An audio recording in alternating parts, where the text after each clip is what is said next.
Good morning, everybody. It's Gabriel Garcia from the Norra studio in Ensenada. Race day 2 for the Norra 500 presented by Speed UTV, Speed Tools, and Yokohama Tires. So good morning to everybody.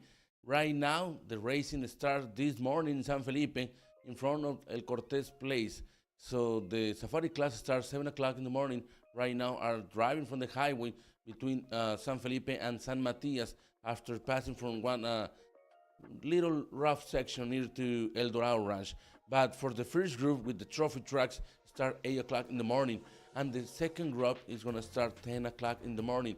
Así que vamos a enviar saludos para toda la gente que está viendo esta transmisión de la Norra 500 presentada para todos ustedes por Yokohama Tire, Speed UTVs y Speed Tools, por supuesto. Recuerden que hoy es el día 2, el día final de competencia.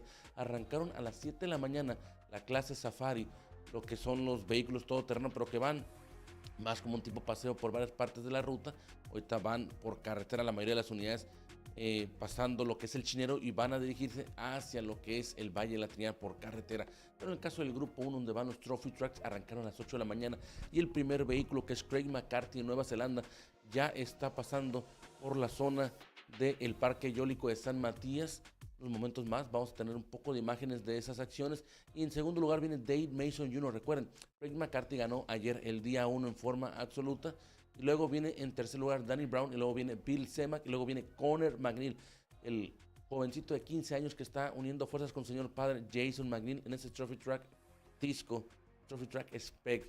Así que importante comentarlo para toda la gente. Y a las 10 arranca de San Felipe en las Dunas el grupo 2, que es el grupo no tan veloz, donde van los clase 11, que ayer ganó Ramón Manríquez del equipo Vector Racing esa categoría. So everybody, we are waiting for more videos from the race course. So the first trophy track or the first car in the race course in the Group 1 is Craig McCarty from New Zealand. He's driving a Geyser trophy track, the number 48. Kevin Murphy is his co-driver or his navigator in this race, and he took the overall winner yesterday in the race day 1 between Ensenada and San Felipe. So talking about today, we're gonna see in a lot of minutes the race course map, but also we're gonna check about what's gonna happen with the finish line and also the Mike's Peak. Remember, Chance Termini, my body, is in that place with Sebastian Ayon and with Jaime Lopez waiting for the first cars. Today is gonna be the mountain prize, the mountain challenge, the Pikes Peak, the high climb, and it's gonna be something exciting. That's gonna happen only for the Group 1, for the trophy tracks, Class 1, the Class 10, the Class 8, and also the trophy track specs and the UTVs. We have a lot of speed UTVs. We have 5 speed UTVs, and yesterday, the winner in the Turbo UTV production class was Max Gordon, Max. He's winning the race, and his father, Robbie, he was third in the class, so it's gonna be something cool for see. And you can check all the results in the NORRA website. It's www.norra.com. You can check the live streaming from the Nube company from Spain. Also, you can check the starting order for today, the official result for the race day 1 that happened yesterday between Ensenada and San Felipe. And remember, 2 o'clock in the afternoon, we're gonna open the finish line in Ensenada in the Avenue Club Rotario. I'm gonna be there and talking with the drivers, waiting for the winners. And you know, it's gonna be a big celebration. And tomorrow is gonna be the ceremony hours in Cerveceria Transpeninsular near to the outside of Ensenada, the downtown. So it's gonna be something cool for see with Robbie Gordon and Elicio Garcia giving all the trophy to the winners from this NORRA 500. It's our second round for the 2023 this NORRA series in this Baja Peninsula. And talking about the peninsula, we're gonna send big, huge and greetings and prayings, also prayings for all the people in Baja California South, like in Cabo and San Jose del Cabo, La Paz, Todos Santos, Los Barriles. We know the Norma hurricane is coming so close to that nice place in the peninsula. So we're gonna try to send prayers for all the people in Baja California Sur and trying to hope everything's gonna be okay, and trying to watch the news about what's gonna happen with the hurricane. Not talking about the NORRA 500. Remember, we have 103 entries, no bikes this time. The NORRA 500, only cars, like trophy tracks, like bogies, and Class 11 for sure. We have 3 entries in the Class 11, the vintage Class 11. And yesterday the winner was Mexican entry, Ramon Manriquez with Ivan Sevilla and Juan Brambilla from the Vector Racing from Ensenada, Baja California. So remember, you have a lot of celebrities like Leticia Buffoni from Brazil. She's a professional skate rider. She won in 2015 the World Championship from the skating, and also she have 6 gold medals in the X Games from SPN in the skate sport.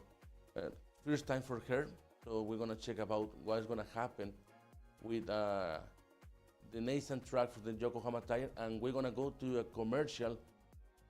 We're gonna see the recap from yesterday, from the race day 1. Remember, that is gonna be courtesy from Yokohama Tire and Speed Energy and Speed UTVs and Speed Tour. Go ahead, Hector.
That was the highlight from the race day one. Happened yesterday between Ensenada and San Felipe. And remember, this show is presented by Yokohama Tire Speed UTVs and Speed Tools. And we're gonna watch the race course map for the race day two. That's a design from Andres, part of the Norra TV crew. And we're gonna check that. Go ahead, Hector. So the starting line is from San Felipe, in the dunes from San Felipe. Then the drivers are gonna go all that desert, going to different places so close to the town, then trying to go to the Sur Road.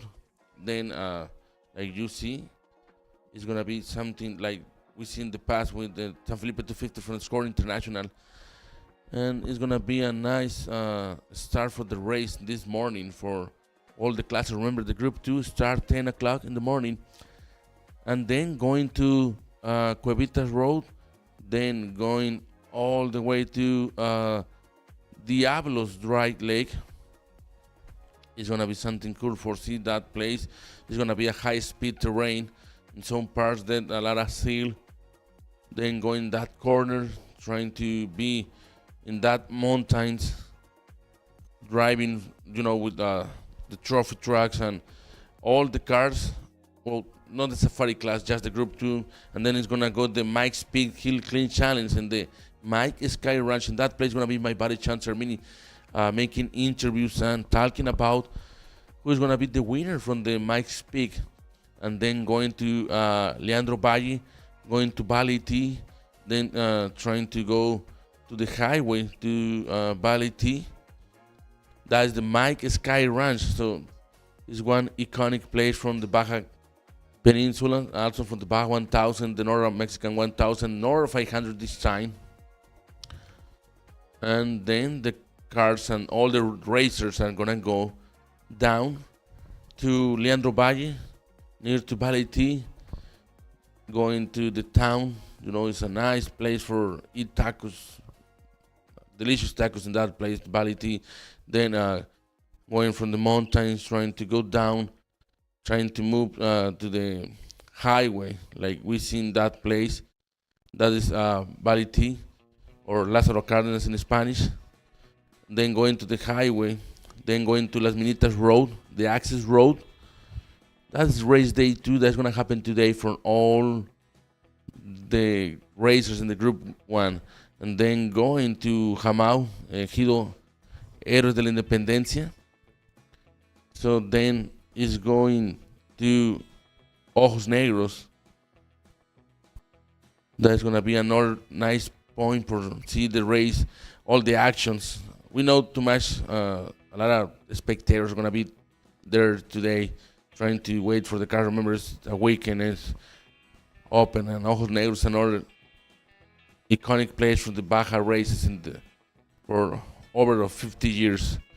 So then from Ojos Negros, the drivers and the race team, the chase guys, are trying to follow the race and going to Ejido Piedras Gordas, crossing the mountains. That's going to be something for cool to see. And then it's going to be the closing time for the race day 2 in that spot near to the highway. And from that sound, Piedras Gordas is going to be a transit or a lights on a stage going to Ensenada Avenue Club Rotario. It's going to be in normal speed for all the cars, not like with the clock running, the time running. So then it's gonna be the finish line in the beautiful Ensenada. We are watching right now the baseball field and also the soccer field, and that is the finish line. So close to the Avenue Luz Rotario, very so close to the Boulevard Costero and the Riviera Convention Center, that in Ensenada. So it's race day 2 from San Felipe to Ensenada. And remember, we have a lot of racers talking about yesterday was very rough in some section, like Max Gordon.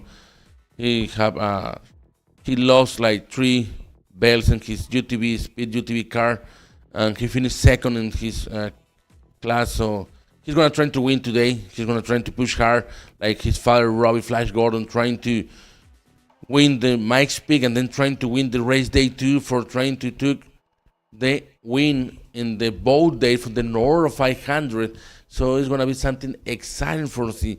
And also we had PJ Jones. He had problems yesterday. Also yesterday, Bruce Jean, his new class 10 from the Jinko company, he broke one of the arms from the car, from the front suspension. I hear something about that. And also the Macmillan family have a nasty rollover, and that was the did not finish for that guys early in the race. So we're gonna try to check about what's gonna happen, and also with the light tracking, you can go to www.narra.com and you can check all who is in the first position physical. Looks like it's Craig McCarty from New Zealand in the Trophy Truck 48, and you can check from all the classes. You can go and maybe you're trying to find a class 11 or a class 10 or a UTV, and that's gonna see you in the norra.com website. And also talking about the finish line is gonna open from 2 o'clock this afternoon to 8 o'clock in the night. And then in the Desert Garden inside from the Riviera Convention Center, we're gonna have a Mexican party for all the finishers for this Norra 500, also for the media, for the chase guys, and for the Norra staff. We have a lot of people in the race course working for you guys, trying to volunteers, trying to even the starting times for all the racers, checking the highways, answering the checkpoints with the official times, and then in the mic speak over the mic Sky Ranch. That's an amazing place. Thank you to Claudia Leon and all the Leon family for having us in this Norra 500, and also thank you to all the government from Baja California, like the governor Marina El Pilar. Also, the governor in San Felipe, everything was great yesterday and today. Thank you so much for all the great had for the Norra staff, for the racers, and thank you to the governor in Ensenada. We're gonna check about what is gonna happen with the first cars in the race course. We're gonna check about who is the leader. We're gonna check that, and looks like Craig McCarty from the New Zealand and Trophy Truck 48 is the overall leader. He won yesterday's race day 1, and is so close to the highway. And we're gonna check about other side from the race course. Looks like we're gonna check about that. Looks like it's Bill Semak, and you can go to the www.norra.com and you can check all the live streaming. Also, you can check the live tracking, courtesy of Stella from Spain. We have the support from that guys a few years ago, and still with us working and trying to check all the penalties. And it's a rally format. It's different, not like the Baja 1000. We have lights on the stage. We have a special stage with running time for everybody, and you can go pedal to the metal, fuel gas, and that is going to happen today. Así que para toda la gente que está viendo, pues estamos revisando el light tracking por cortesía de la empresa Stella de España. Así que recuerden, 10 de la mañana arranca el grupo 2, donde van a estar los clase 11, entre otras categorías de carros clásicos que le dan sabor a la segunda carrera más feliz sobre la faz de la tierra, la Norra 500, la más feliz en la Norra Mexican 1000. Y también enviar un saludo para toda la Palomilla, esta Baja California Sur. Sabemos que están ahorita resguardándose por el huracán Norma. Es una situación delicada. Desde aquí les mandamos un fuerte saludo y también nuestras oraciones para que se encuentren bien, resguárdense, hagan caso a las indicaciones de las autoridades del gobierno de Baja California Sur de protección civil, y especialmente pues tengan lo que es víveres como agua, alimento no perecedero y diferentes situaciones, y también por supuesto lámparas en caso de que se vaya la luz por esta situación del huracán Norma. Desde aquí del estudio de Norra les mandamos muchas oraciones y bendiciones para que toda la gente de Baja California Sur no tenga ningún problema con esta situación tan delicada como es el huracán Norma.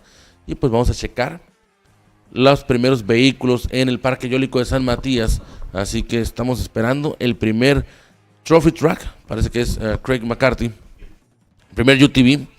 Así que estamos viendo qué está pasando por ahí. Vean cómo casi pierde el control del vehículo. Gran toma por parte de Ángel Caballero. Creo que es View Briggs. So that's the first UTV near to San Matías.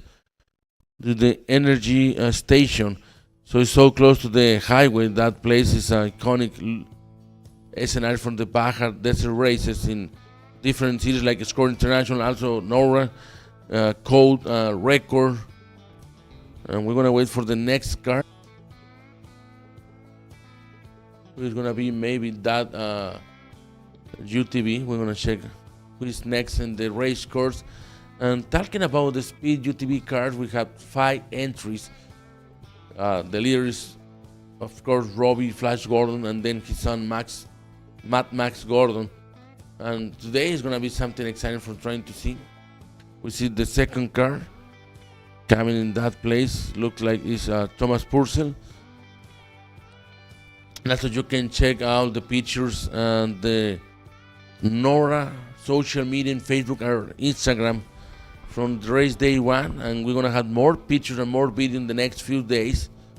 Just wait for us and just wait for that. And also we're gonna say this live streaming coverage is brought to you by Yokohama Tire, and also UTV, speed UTVs and speed tools. You can order your new speed car or maybe your speed tools and trying to have more fun with that nice toys, and like developing and trying to make something different about what's going to happen with the company. And also remember, Robbie Gordon is the new owner for the Norra company. Mike Perman, he passed the torch to Robbie Gordon and Alicio Garcia, and it's a new era in Norra. It's something cool to hear. It's so exciting. We're gonna wait for more surprises for the future with Robbie and the Norra squad. And the next year is gonna be in April, the Mexican 1000 from Ensenada to San Jose del Cabo. So we are waiting for the next UTV's card in the race course. So we're gonna check who's gonna come in soon to that chat, and we're gonna have more cameras in the race course.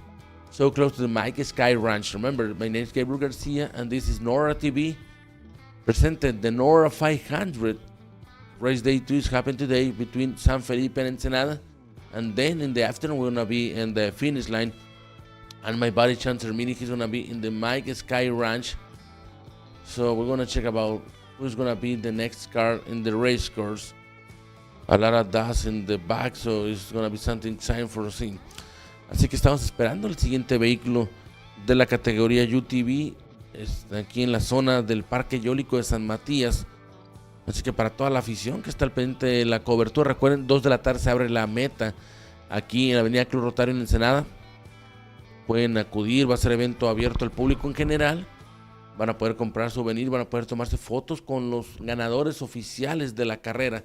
Y también, por supuesto, van a tener oportunidad de subirse a algunos vehículos que compitieron en esta Norra 500 en sus 2 días de carrera entre Ensenada y San Felipe y a la inversa.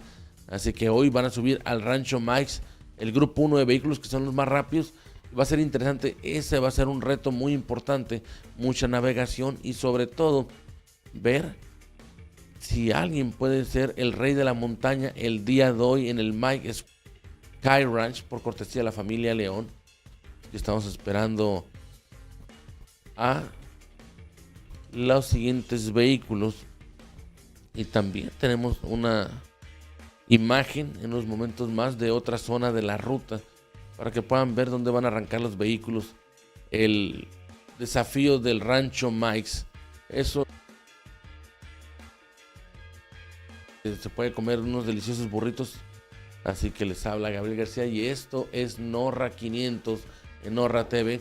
Recuerden que el día de hoy se va a llevar a cabo el segundo día de competencia entre San Felipe y en Ensenada. La meta va a estar ubicada oficialmente en la avenida Club Rotario, pero el tiempo se les va a cortar en el ejido Piedras Gordas tras pasar por diferentes zonas. Así que estamos esperando algún otro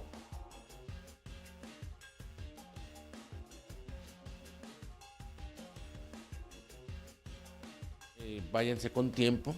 También, por supuesto, lleven provisiones, no se pongan las curvas por fuera, no hagan rampas, no hagan trampas. Saben que en las rallies no hay marcas como las carreras de off-road, este es un rally. Así que los pilotos se van guiando por el tema del roadbook, la navegación. Muy importante, si van a llevar niños, siempre estén al pendiente de ellos, no les quiten el ojo encima, por favor, ya que queremos una carrera con saldo blanco. Y por supuesto, recojan su basura. Muy importante cuidar el medio ambiente de la mala naturaleza de Baja California. For all the people you want to go to the race course today, please be careful. Don't put outside of the corners. You're going to have your child or kids with you all the times. Always check in what place are your sons. We don't want any accident, any injury. And don't make booby traps. Leave your trash, please. Please be respectful with the mother nature and also with the private land. We're coming to race in Baja California, and with all the support from the Ejidos, the government, also the private lands owner, you can have races in Baja, and that is the Norra spirit, taking care about all the brotherhood, all the family, and also taking care about the mother nature. In the past, Elicio Garcia and Mike Perman go to different places for put a tree, like in Ojos Negros in San Felipe, also with cleaning the desert. That's so cool for seeing, and we see that in another cities in America and also in Mexico, and it's so nice for trying to giving back to the people and also to all the Ejidos. Thank you for the support. With your support, this can happen. For all the viewers watching this Norra 500 live streaming, remember it's presented by Yokohama Tire and also Speed UTVs and the Speed Tour. We're going to check about another location, the race course, what's going to happen with the cars and also the UTVs. We are waiting for more cars in the race day too. We're going to have different cameras near to the checking another UTV coming from this spot. You can see in the back.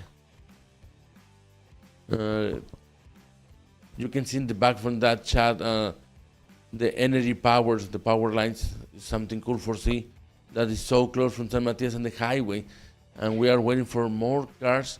So we're gonna check in a few minutes more. Again, we're gonna pass again the race course map for checking about what's gonna happen, what's gonna be the race course from all the races in the group 1 and the group 2. And we're going to check about that. Así que para toda la gente que está al pendiente, vamos a pasar unos momentos más de nueva cuenta el recorrido del día 2 de carrera que fue realizado por nuestro compañero Andrés, para que puedan ver por dónde va a arrancar la carrera, por dónde va a pasar y, muy importante, en dónde va a terminar el día de hoy la competencia de la Norra 500, que es un rally como tal. Así que vamos a checar de nueva cuenta la ruta que estamos viendo. Arrancaron esta mañana la clase Safari a las 7 de la mañana y el grupo 1 a las 8 de la mañana. A las 10 de la mañana arranca el grupo 2 para los carros que no son tan veloces como los trophy trucks, pero no por nada menos divertido como la clase 11. So we are looking the race course map from the race day 2 for the Norra 500, presented by Yokohama Tire, the best tire in the world, answered by Speed UTVs and Speed Tools. It's going to be so exciting for see what's going to happen today. You know, San Felipe is always a challenge. It's a rough section, a high-speed terrain, but not so easy. It's rougher. You know about that. If you race one time or you are running one time, San Felipe is like pain in the ass. It's something hard to driving and trying to, beat. But then the race course is going to go in from the highway to San Matias and then going over the Mike Sky Ranch and the Mike's Peak Hill, the clean challenge, going to the mountain. That's going to be so fun. It's going to be so technical in some parts, and it's a high-speed terrain. And then we're going to go to that spot. In that place, the Mike Sky Ranch, the famous Mike Sky Ranch, is going to be by Barry Chancellor Mini. He finished his job with his crew in San Felipe, and then he's going to that spot in Mike Sky Ranch. So with that is another car coming in that spot so fast, and then going to Balitin, the race course map, going to the highway, then going to Las Minitas Road. And we're going to check about the race course map in race day 2.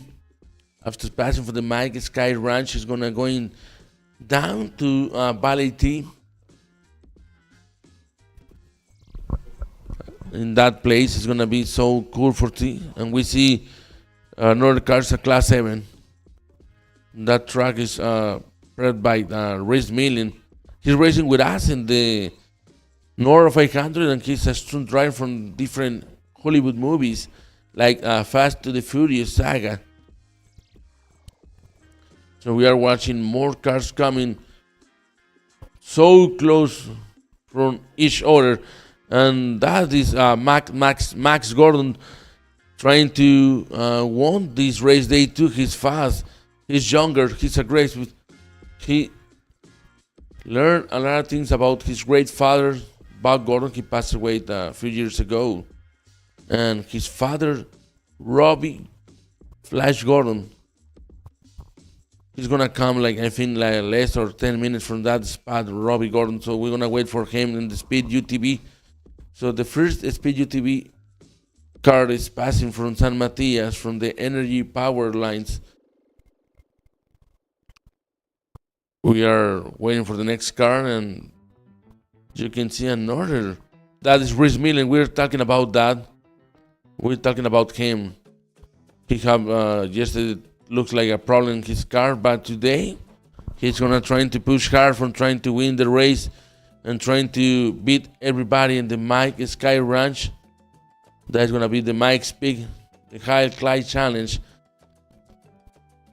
and we're gonna have different cameras in that spot, so we can check about another places. We're gonna have different full action from all the drivers. Así que para las personas que están viendo esta transmisión de la Norra 500, el carro que pasó hace unos momentos fue Rhys Millen, quien es un actor de un doble en escenas de acción, sobre todo en vehículos. Ya participó en diferentes películas de Hollywood como Rápidos y Furiosos, en diferentes capítulos de la saga encabezada por Vin Diesel y el fallecido Paul Walker. Y como pueden ver en la imagen, ya tenemos una cámara en la zona donde va a ser el arranque, cerca de San Matías y la carretera. Y luego la zona del Mike Sky Ranch, donde van a pasar por la laguna y algo de agua. Así que vimos a Chancer, y mi compañero, pasando enfrente de la cámara. Ya están despiertos. Seguramente pasaron ayer una noche de lujo viendo las estrellas. Si alguna vez tienen la oportunidad de ir al rancho Mike's, pueden gozar de un escenario único. La verdad, lo que es el espectáculo nocturno en el Mike Sky Ranch, de las partes más altas del estado y de la península, no dejen de pasar esa oportunidad, ya que es algo único, la verdad. So for all the people watching this Norrra 500 live streaming coverage, we see three different shots. One is San Matias power lines. Another was in the highway, so close from the starting from the Mike's Peak near to San Matias. And the last one is in the Mike Sky Ranch. So you can see the water. All the racers are going to pass for that point, trying to beat everybody in the Mike's Peak. So my buddy Chancer Mini, he's going to be ready for talk with us in, I think, in less or 10 minutes about the legacy from the Mike Sky Ranch in that place in the past. You can go inside the bar. It's a famous place inside that location. You can go to the swimming pool. It's so cool. We see Robbie Gordon. He's passing right now. That is Robbie Flash Gordon, 77, in the Speed UTV car. So he's trying to push hard, but looks like he's taking care about the car and then trying maybe to push hard in the Mike's Peak. So we are checking a lot of messages from different viewers. Thank you for all your message. Así que estamos checando mensajes. Ese fue Robbie La Bala Gordon pasando por esa zona del Parque Eólico de San Matías. Y les habla Gabriel García y esto es Norra 500, presentada para todos ustedes por Yokohama Tire, Speed UTVs y Speed Tools. Estamos leyendo todos sus mensajes. Saludos desde Mexicali, Baja California, para María Hilda de Sosa. Gracias. Muchas gracias, Hilda, por tu mensaje. Viene otro vehículo de la categoría UTV. Vean cómo ponen a prueba la suspensión y estamos viendo que están pasando a una muy buena velocidad. So we see another UTV passing from San Matias, the power line. It's going to be something cool for see. We have different shots in the race course and about the race day too. And another car is coming. Looks like it's Trevor Glyden, yeah, Class 8 in that Chevy truck. He raced in the past with us, the Norra Mexican 1000, with another Baja legend, Dave Weston.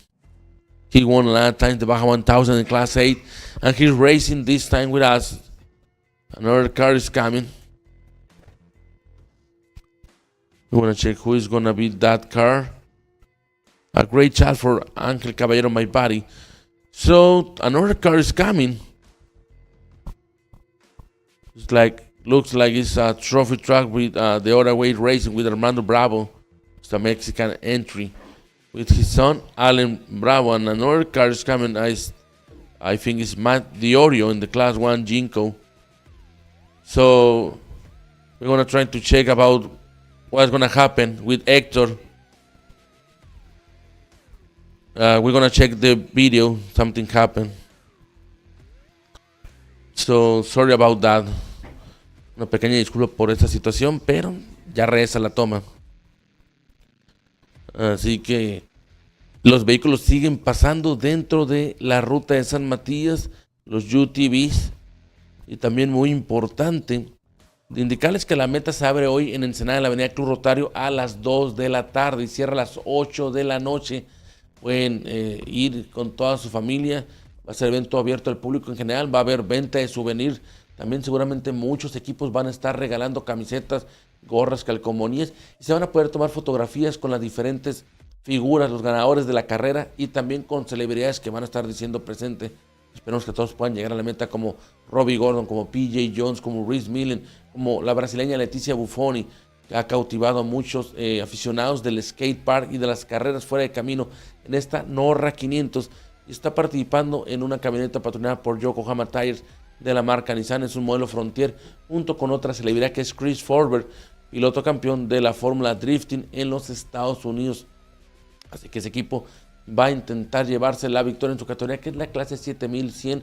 Son una unidad Nissan Frontier color blanco con el diseño negro con rojo para los que estén en el pendiente de la ruta y puedan checar dónde va el equipo oficial de las llantas Yokohama, y van a estar presentes en esta Norra 500 desde el día de antier, que se va a cabo la revisión mecánica en la avenida Club Rotario, y el día de hoy, que es la gran meta del día 2. Y también estamos esperando poder contactar con Chan Cermini para que nos platique un poco de cómo es la experiencia de estar en el Rancho Mike's, cómo pasar una noche ahí. Mucha gente lo ha escuchado alguna vez, el Rancho Mike's, pero no ha de alguna forma estado, no ha sido posible. Cuando tengan la oportunidad, no la desaprovechen, la verdad que es algo importante, es una experiencia única, y esperamos tener contacto próximamente con Chan Cermini para saber sus opiniones y también qué tal ha pasado la noche y también cómo están ahorita esperando a los primeros vehículos dentro del día 2 de competencia de la Norra 500. Por lo pronto, vamos a estar al pendiente de más emociones en toda la zona de la carrera. So we're gonna talk like in a few minutes more with my buddy Chan Cermini. He's right on the Mike Sky Ranch. He's gonna talk with us about how is passing one night in that amazing place it was before. So it's cool. You can go to the swimming pool. You also can go to the bar. You can see a lot of pictures. You can see a lot of things. And we're going to try to talk with him in a few minutes more. And we're going to check about the next shoot in the race course. We're going to try to find that. We're going to go into a commercial, and then we're going to come back with more action in Norra 500. This is race day 2, presented by Yokohama Tire and Speed UTVs.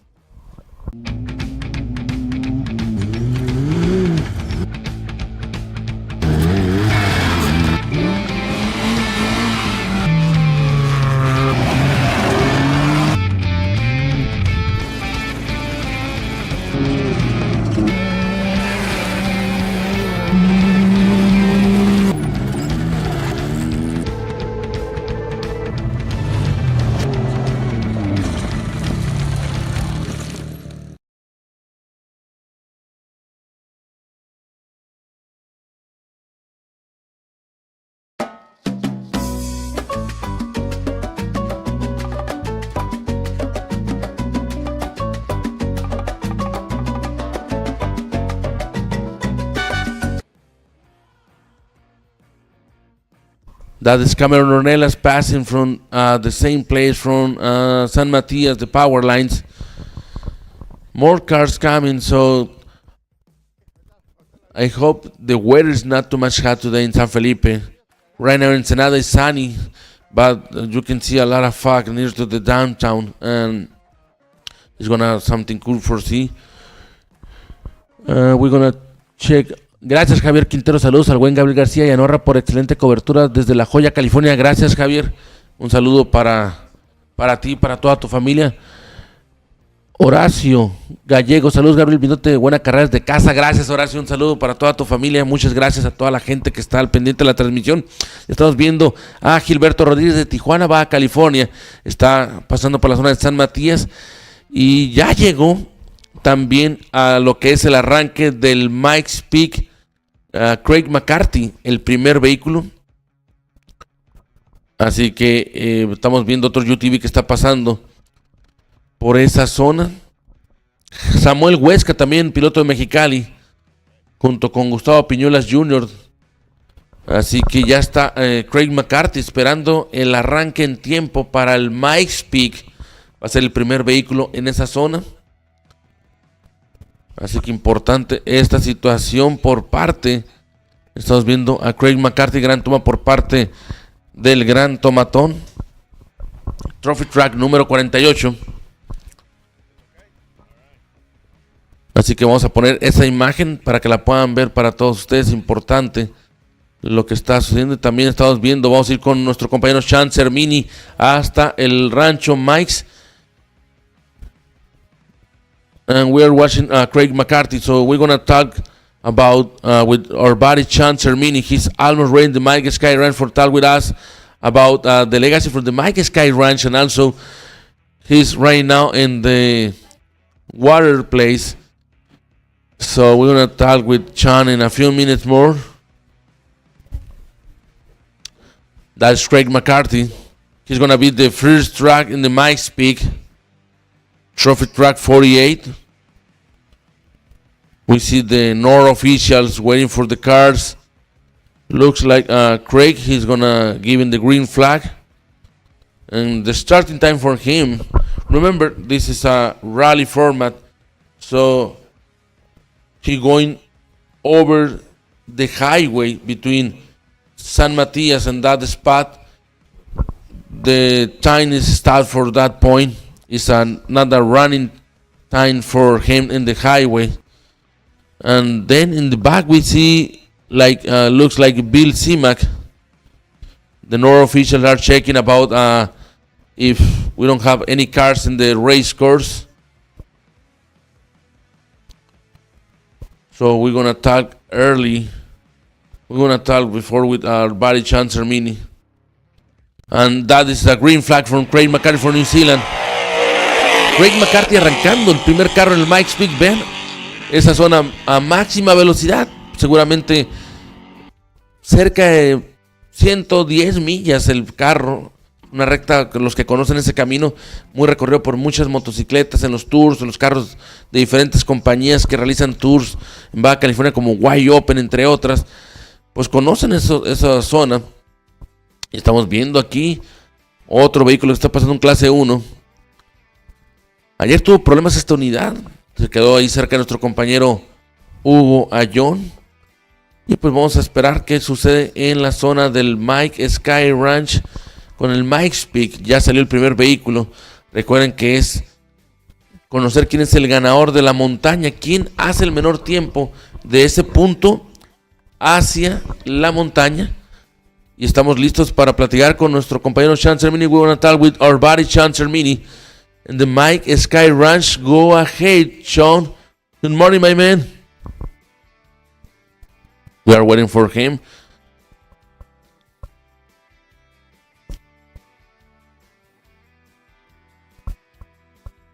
So go ahead, Sean. We're going to talk with you about what's going to happen with the Mike's Peak.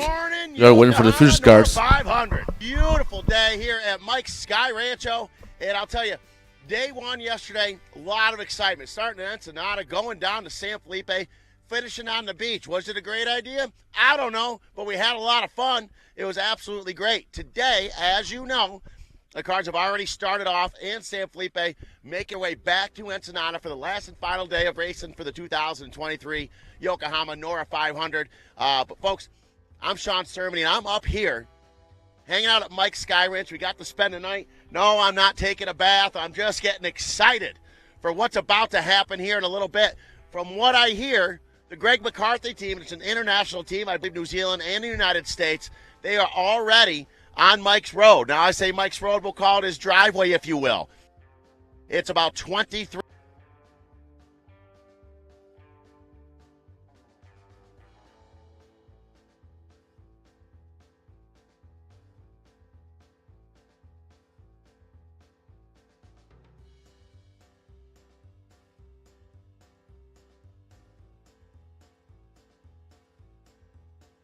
Seven years ago up the driveway when we did the Mike Sky Ranch race. We're not timing just the driveway section, but I do know they're going to be hammering, and it's going to be under 20 minutes, I think, for them to get from the bottom to the top here if they're really dropping a hammer. So really exciting stuff as we're waiting for our lead cars to be coming up here in just a little bit. And as you can see, our course workers getting things ready to rock and roll. We've got our timers ready to go, and we're going to get all the vehicles up here. All of our fast vehicles are going to be coming up here. Some of the slower classes, they've been pushed off to a different section due to the hurricane here a few weeks ago. So the road, it's really gnarly, Mike's Road, coming up here, as we saw last night. It's not an easy ride up, but we've got all the top dog classes. They're making their way here today. A little later on in the day, once they're all up here at Mike's Ranch, there's wonderful staff here has made burritos for everyone and some drinks. Got that all ready. They're going to have about a 30-minute turnaround, and then they're all going to head back down the mountain. During that time, once we get all the vehicles up here, I'm hoping to have an opportunity. We're working on getting our internet up a little bit further up at the ranch itself, and I can walk around and get some interviews with our drivers, find out how the first part of today went for them, get a little better idea of how yesterday went with them as well, as then they will continue on from here to the last and final finish in Ensenada just a few hours away. So a lot of exciting stuff here for Gabriel and everyone back in the studio. Hector, really fun stuff here out on site, and the day is just getting started. We got a lot of competitors coming through here in just a little bit, and Splash is going to be a lot higher than that as they come hammering down through the river here at Mike's Sky Ranch. So we'll be bringing you all the action here as the day rolls on. I couldn't be more excited. Back to you guys in the studio.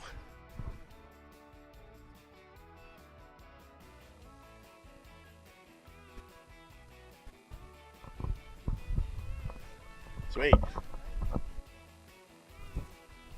So we're waiting for the next car in the Mike's Peak. It looks like it's Bill Semax in another boogie. Mr. Jackal played by Reese Millen, and then we see in the back, looks like it's Dave Mason Jr. So we're going to wait for the second car in the Mike's Peak. The first car is the Trophy Track 48 with Craig McCarthy from New Zealand. He's driving a Geyser Trophy Track, trying to beat everybody in the race day 2 for the Norrra 500. This is Gabriel Garcia in the Norrra studio from Ensenada. So a lot of cars coming from the highway after the starting line from this morning in San Felipe.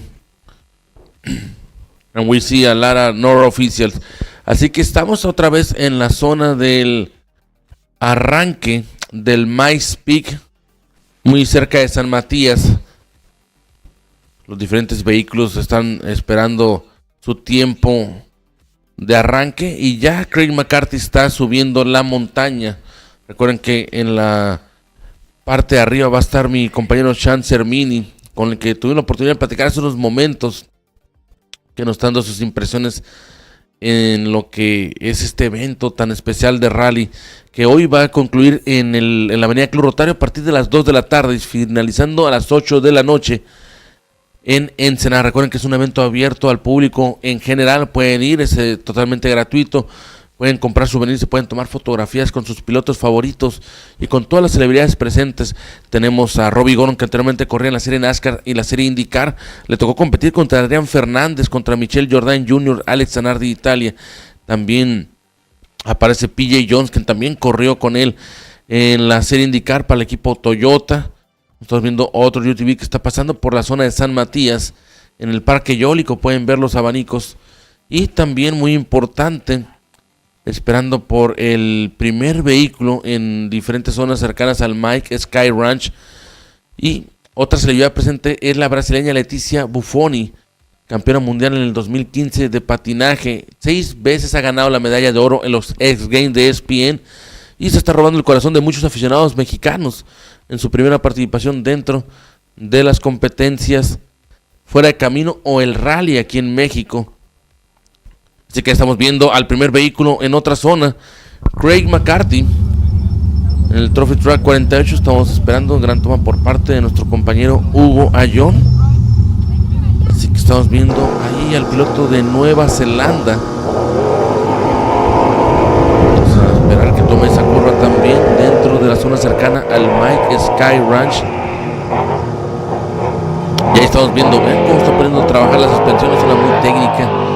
Recuerden que hace unos años se llevó a cabo ahí el Mike's Peak en memoria de Bob Gordon. Era un evento producido por Robbie Gordon y ahora pues está sumando, y vean la velocidad con la que está manejando este piloto de Nueva Zelanda. Así que vamos a ir ahora al arranque del siguiente vehículo en la zona del Mike's Peak, con Bill Semak manejando este clase 1 que fue preparado por Rhys Millen y todo su staff en California.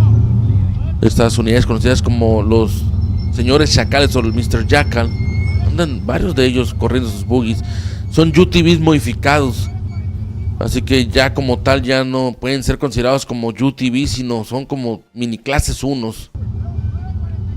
So we're gonna wait. You see Craig McCarthy in the places so close from the Mike Sky Ranch.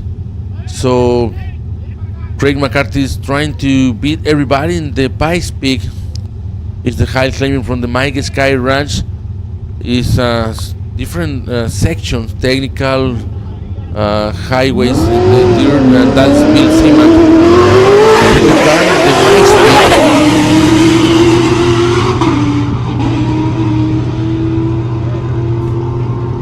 So we see another class 5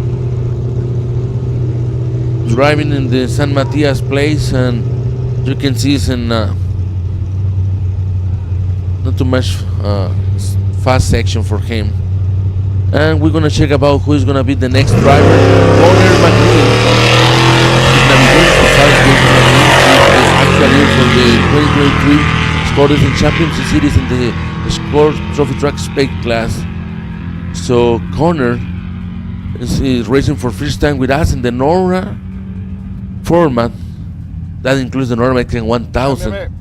So we're gonna wait for more cars starting in the Mike's Peak. And my buddy Sean Cermini, he's gonna be in the Mike Sky Ranch talking with the drivers and also talking about the Mike Sky Ranch legacy in this sport.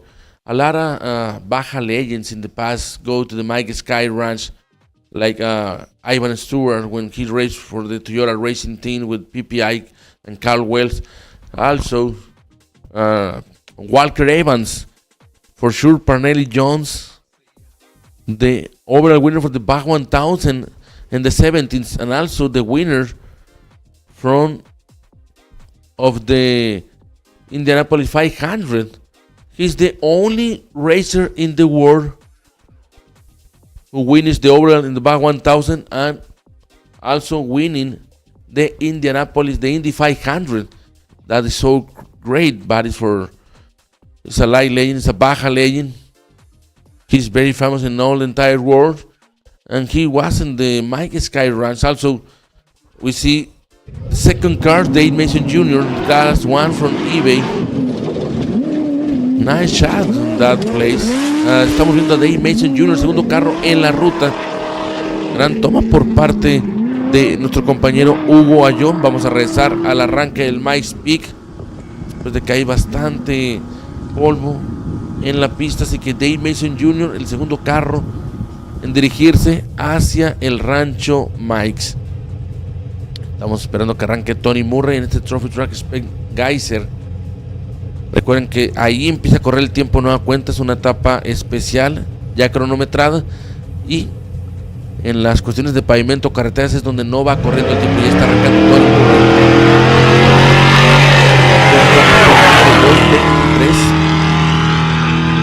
Saludo para toda la gente que está viendo esta cobertura de la Norra 500, la segunda fecha de Norra en este 2023. La primera fue en abril pasado, la Norra Mexican 1000 de Ensenada, San José del Cabo. Y por supuesto un saludo para toda la gente hasta Baja California Sur, esperando que en las zonas de Los Cabos, La Paz, Los Barriles no sea algo tan serio o tan fuerte como se espera el huracán Norma. Estamos viendo a Kevin Adler.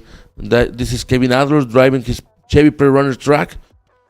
That's the San Matias Powerline Station. So he's going to that place and then going to the highway, trying to have a little relaxing time. We see another car in the race course. Looks like it's another Speed UTV. No, it's Mario Gutierrez Jr., the Textron UTV car.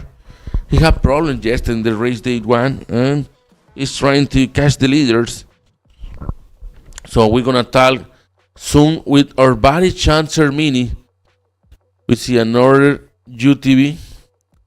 And we are waiting for the other 3 entries in the Speed UTV Army. So we see early in this show, Max Gordon, Mad Max, first in the class. And then his father, Robbie, looked like he was third in his class. And we are waiting for talk again with our buddy Chancer Mini, and also waiting for more cars in another spot. And also in the starting line, we see another car waiting for his starting time for the Mike's Peak. Así que estamos esperando que sigan arrancando más vehículos en esa zona del Mike's Peak importante. De la zona del Mike después se agarran y descienden hacia Leandro Valle. De ahí se van hacia Valle de la Trinidad. Todo lo que es la vuelta, el loop, todavía en terracería, y luego van a agarrar carreteras, se les corta el tiempo ahí en el pueblo o en el poblado. Así que vamos a ir con Chancer Mini hasta la zona del Mike Sky Ranch. Go ahead, Sean. It's just killing me up here. We do know we got a car not far off, one of our trucks. I believe it's the Greg McCarthy team, as our Norra TV team getting great coverage coming up the mountain here. And I'm happy about this. I made a mistake earlier. I know it's hard to believe. I can't believe I made a mistake. Unbelievable. But I made a mistake earlier.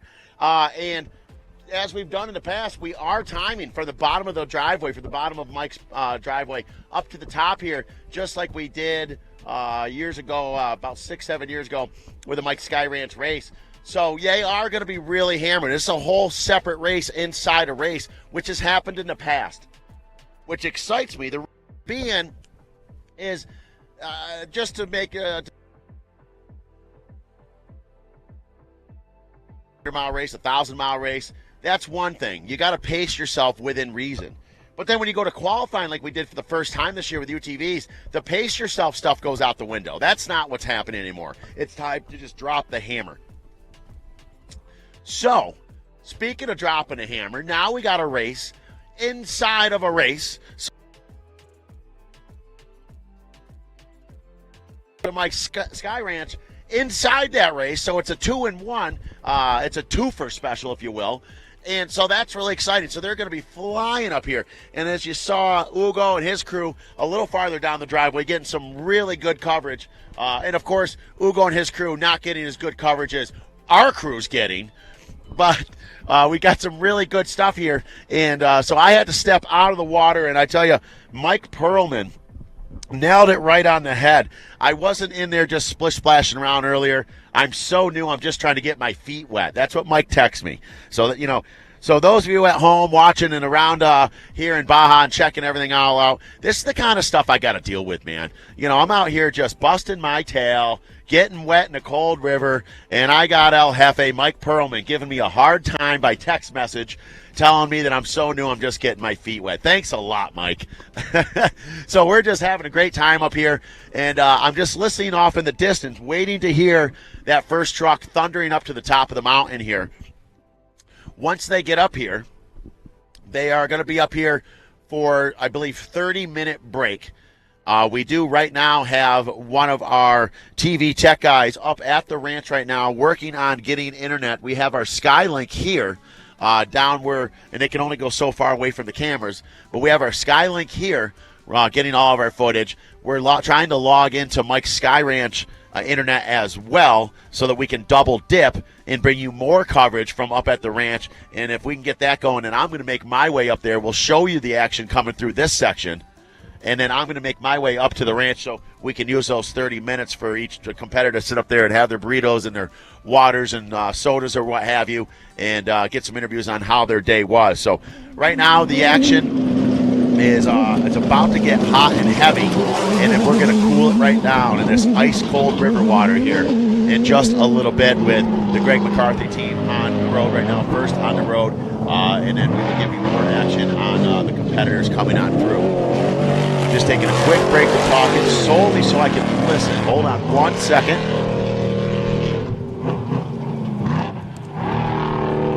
So yeah, off in the distance, you ways away.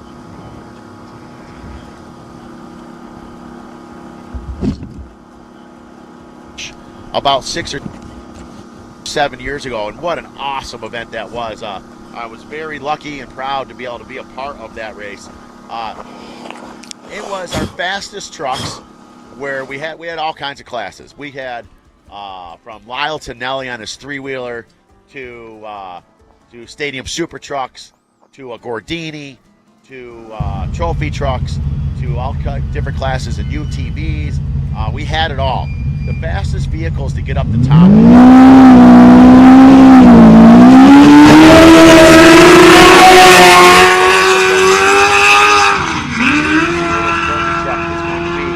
As I hear Greg McCarthy getting closer and closer.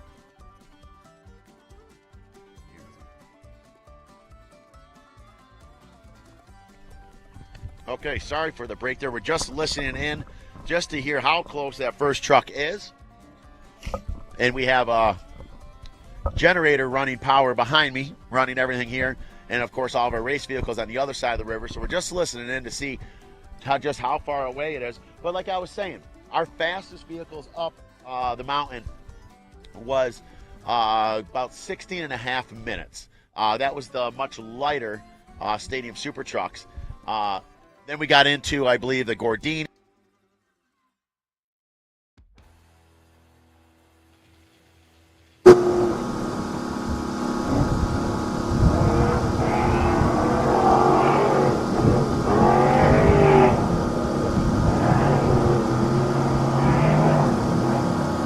Listening in as well, but we're expecting them to be getting up to the top. So as you up here, I should say, let me back that to be up here at Mike's Ranch, because it's a special place. It has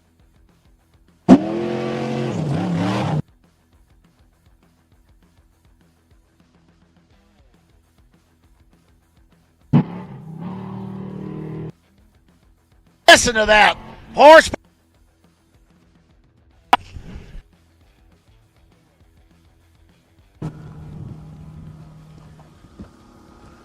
Entonces, ¿cambiamos aquella cámara o qué? Horsepower. How cool is that? First vehicle. I tell you, we're having an awful lot of fun here with Norra TV, but not as much fun as these guys are coming up the mountain here. Really cool stuff. Uh-oh, look at this. Tell you, Norra TV, like they don't try. Like if you run faster, your feet won't get wet. There you go. You like Jesus across the top.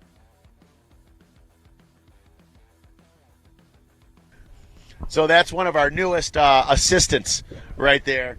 And if he didn't know that he wasn't going to get wet before, he knows now. I told him last night, wear some flip-flops. We're going to be in the river.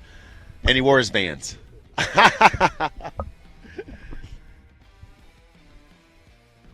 And I'm working very hard. A drone right now to give you more footage. And hopefully, as you guys see, hopefully he's not going to stand on the outside of that turn. Hopefully he's going to go to the inside of the turn. Maybe I should have told him that ahead of time. So we should only be a short period of time. I believe we've got several vehicles coming. As I'm checking with Sebastian, our on-site producer, just to give you an idea of how far away we are from other vehicles. And it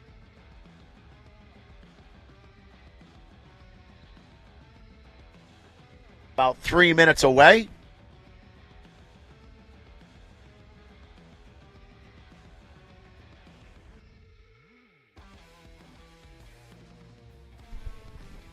But yesterday at the finish line on the beach, it was awesome. Down in San Felipe, I mean, how cool was that? But I've always been kind of an outdoorsy kind of fella. And I think this is really cool. I'm looking at my camera guy here. And Jimmy, short for Jimmy Johnson. Not the real Jimmy Johnson. We'd like to joke around. We all have nicknames. I don't know what my nickname is, but it's probably in Spanish, and it probably isn't good. But we have a real good time. And he's shaking his head saying, yeah, man, I agree with you, Sean. This is really, really cool being up here. And it's just a matter of like Sky Ranch for off-road racing, whether you're on 2 wheels, 4 wheels, 3 wheels. This has been the place to be for many years. And as our guys in the studio had said earlier on, you know, it's whether you're Ivan Stewart or you're Mike Perlman's father from many years ago back in the 60s, or Mike Perlman himself, or you're Robbie Gordon, or any of them. Everybody in off-road racing in Baja comes through Mike's Ranch at one time or another. And you can hear that Mason car running really hard. Look at that. Now, I'll tell you what, folks. We are getting some cool footage today. You should see the look on my cameraman's face. He's like, woo, this is awesome. So we are all just having an absolute blast up here. This is only the kind of fun you can have in Mexico, man. Such a blast here. Really enjoying it. And I'm just going to take a quick minute just to listen, just for a minute, for the next car coming up.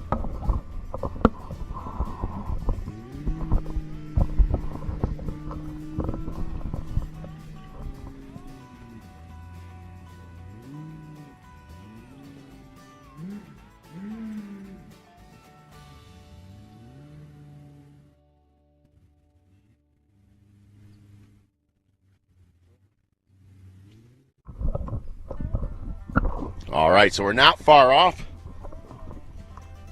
from more vehicles coming up.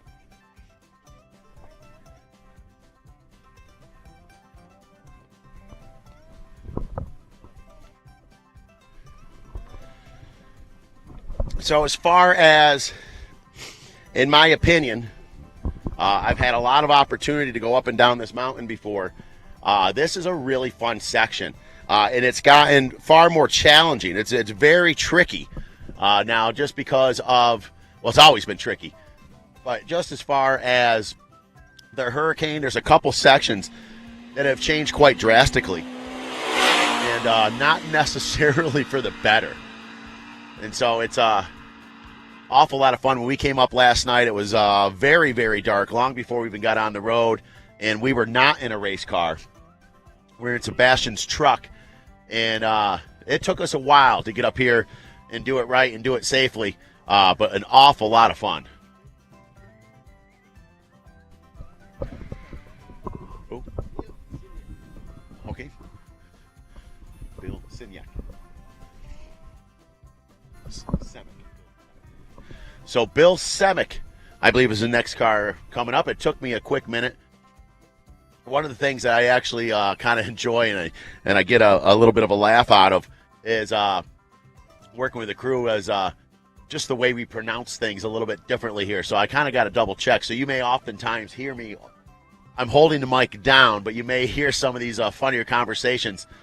And I knew it was not Bill Semiak. but I put 2 and 2 together. I'm pretty sure it's Bill Semick about to come up to the top of the mountain here.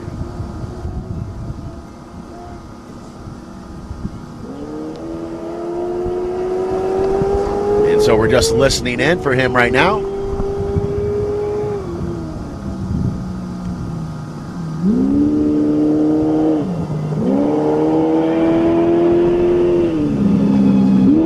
Well, it looks to me like Bill got a new race car.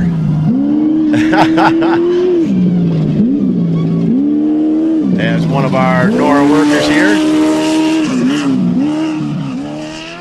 Ah, that is Elizao's brother. Great guy. We've had a lot of fun over the years in the past.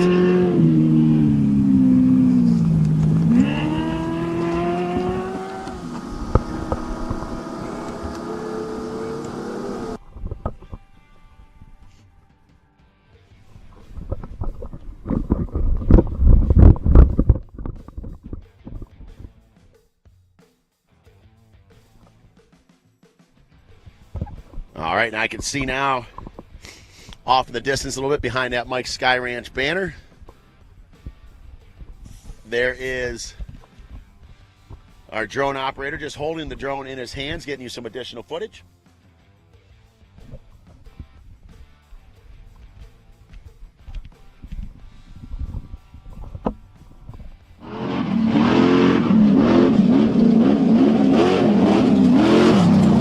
As we are just at the beginning of our day today, as our competitors have been on course for quite a while now.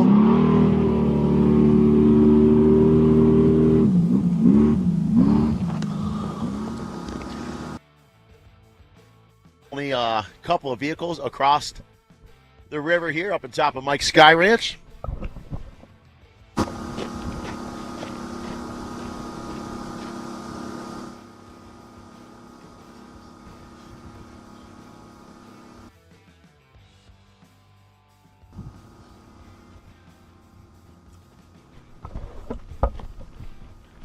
And for those of you just tuning in, this is the 2023 Yokohama Norrra 500, day number 2. Number 1, it's over and done with. It's in the record books. And we're on day 2, and we hear out in the field there, we got one of our top dogs, our newest assistants. He's one of the best grips in town. Bill Semick. I can hear him thundering through the valley.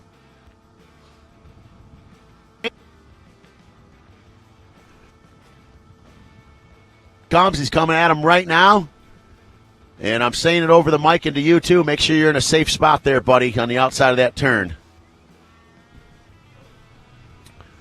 You may find yourself you're eating more dirt than necessary. And look at this. Here is Bill Semick. Oh, Connor McNeil. So that was Connor McNeil. Got a little false information there. That's all right. That happens. That very well may have been a vehicle that ended up being downed on course, and this vehicle got by. We'll try to find out what happened there in a little bit.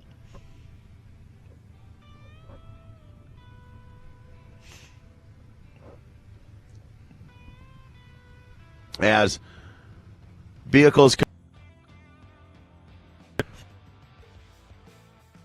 time. So what the way this works out is, as the race within the race, coming up here for the Mike's Peak portion of it, which is not the official Mike's Peak, but they are racing from the Highway 3 up to the top of the ranch here. So they stop their time. They stop when they get off Highway 3. And when they're on the highway as well, that's also a transit area. So while they're on the highway, their time to stop. They have that transit. And then they get back into another special. This special starts at edge of Highway 3. They take their time. They know when they start. Then they race up to the top of the hill here. And then they take their time. And it's not with a stopwatch because there's not communication that's good in between here and the bottom of the mountain. I'll touch more on that in just a minute. Here's another one of our top competitors. There's the Bill Semick that we were talking about.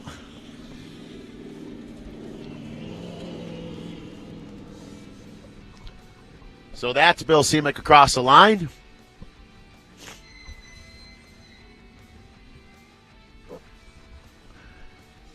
And so the way it works out is there's not good communication because we're a long ways. It's 23 miles up the mountain from Highway 3 to where we are here up at top at Mike's Sky Ranch.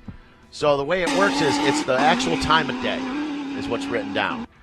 We all know what that is. Everyone across the board on the Pacific side here, we all know what time it is, right? That time of day is then written down when they get up here. Then you do the math and you find out how long it takes. The reason I know that is because I ran Mike's Peak race for Robbie Gordon years ago, and that ended up being the only way to really do it properly without having transponders on each vehicle. And so that's what we find is the best way is we have another vehicle coming now. I can hear him on the gas, on the brakes hard. Coming around towards our drone operator now. Hot and heavy. These are all the faster vehicles for the day so far. And there is Murphy. Murph making it up, no problems.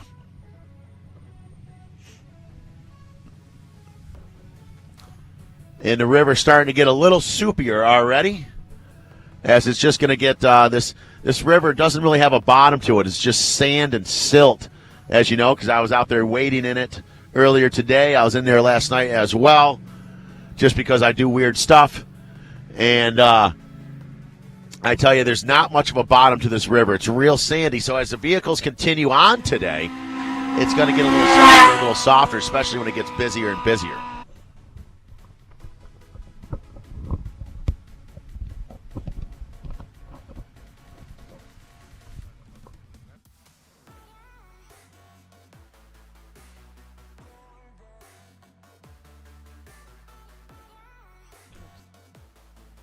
Small handful of vehicles across the line.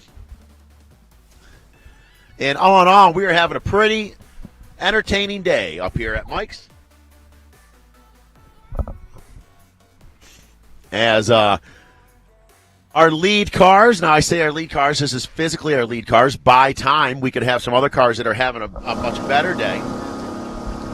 Those of you that know how rally racing works, it's, each part is timed. And so you could have a bad day one, and you can have an amazing day two. Does that necessarily mean you're going to win the overall? Most likely not. But it does mean it moves you up in the overall standings. So we could have some competitors yesterday that had, let me put it this way. A couple of our top competitors that have come across the line here today, the Masons and our international team as well from New Zealand and America, those guys, they're having a good day. They had a good day yesterday. They had a good day today. So far, they're having a great 2023 Yokohama Norrra 500, without a doubt. But it doesn't necessarily mean if you had an amazing day on day one that your overall is going to be great, because you still got to head all the way back to Ensenada. And even once you get up here to Mike's Ranch, it's not over yet. There's still a long ways to go. So it's all about consistency, being smart, and you've got to, with any form of motorsport, no matter what it is, you got to throw in a lot of good luck. You got to have luck on your side, or it's just not going to pan out for you. So we got a small break in the action here in between competitors. And later on in the day, I'm expecting it to get busier and busier here. And the only reason I say that is because yesterday, sadly, we were not able to be, us as a crew, we're not able to be on the start line. We were down on the finish line the whole time. And so when you're all the way down at the finish, that means that's more opportunity for everyone to get spread out on course.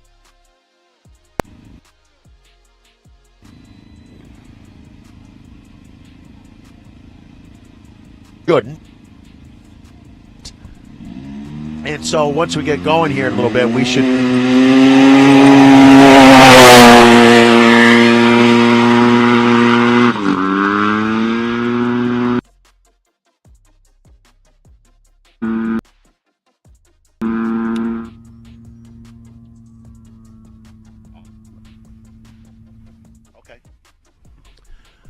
right, folks. So I have to apologize a little bit. It seems like we might be a little unprofessional. You may hear me talking a little bit when I'm not necessarily on the mic.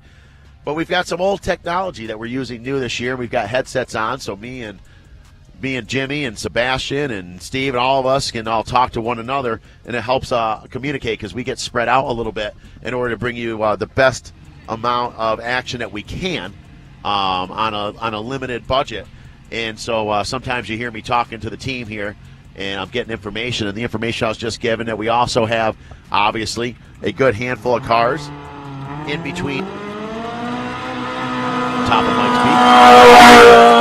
But we also have just heard that Max Gordon is also now on road coming up Mike's as well. So more and more cars coming up to us here. Our leader's a little spread out, which is to be expected. And the who's who, and I know I've said it before, and I'll say it again, Norra fans, the cream rises to the top, even in a 2-day event. So some of our fastest competitors are doing really well, and our Mason team and Murphy and Semick all doing really, really well. We've got Max Gordon, who was just lighting things on fire yesterday, just really jamming until he got right down to the finish line, hit a rock under the sand, and got 2 immediate right side flats. So we didn't see that coming, or he didn't see that coming, but made for some good entertainment, but still up top the leaderboard. And he is continuing on with what seems to be another.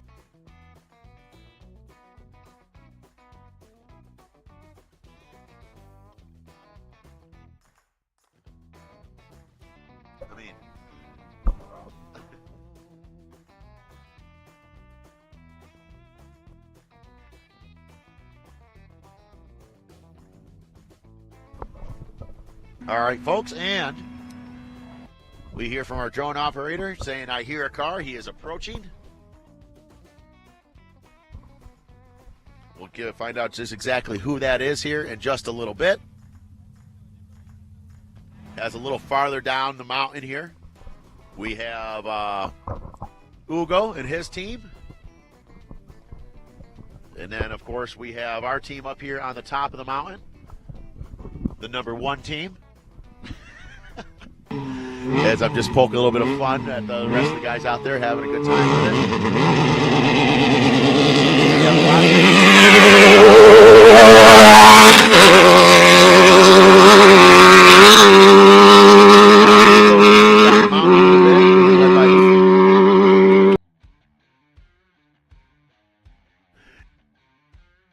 He's got his team out there making it happen. And then let's think about all the way back with Hector and the crew back in the studio. And then let's not forget about Angel as well as being the leader of his crew. So we got a bunch of really great guys here. And those are mainly just the leaders of the crew. There's a lot of other cameramen and things that are along the ride with us here. But those are the head honchos, the El Jefes of each crew, if you will.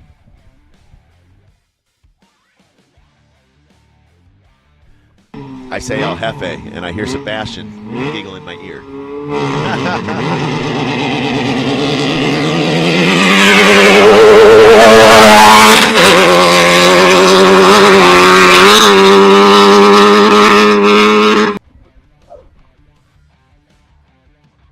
We'll see just who this is as soon as he comes around the corner. Another one of our buggy competitors. So everyone comes up to approach the river here, and you don't know how deep or how shallow it is. And that's the 142 right there across the line.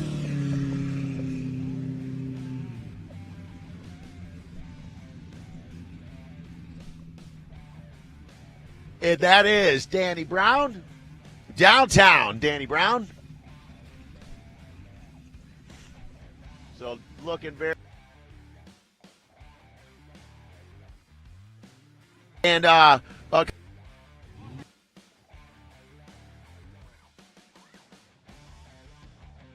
changed quite a good bit. It's actually, in the last 7 years or so, has moved probably 40 yards. And so, sometimes it's deep. Sometimes it's not. This is one of the times where it's very wide, much wider than usual. Not usual, much wider than it was years ago. but not as deep. Here comes another one of our trophy truck competitors. That is the Langleys. Zach Langley dropping a hammer for the Cops team.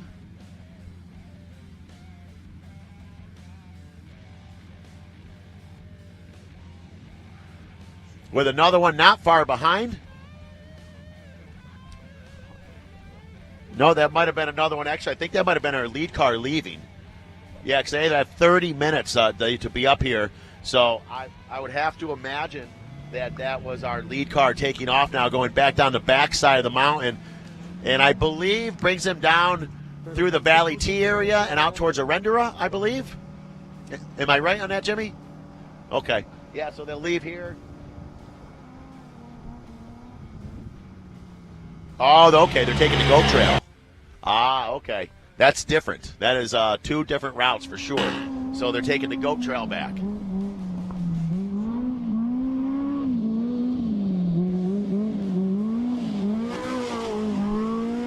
So, folks, just think about this. If you've never been racing down here in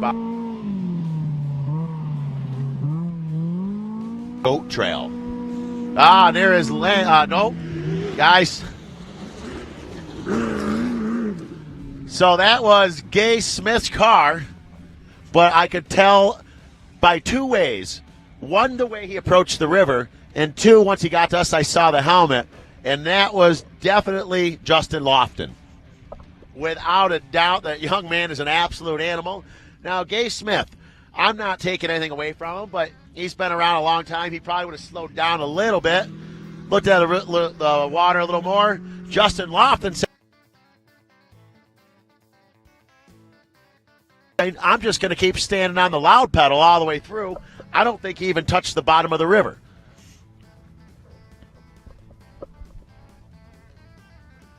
Throws up a big spray here at Jimmy and I with the camera. So Justin Lofton, always impressive. I was lucky enough to meet Justin probably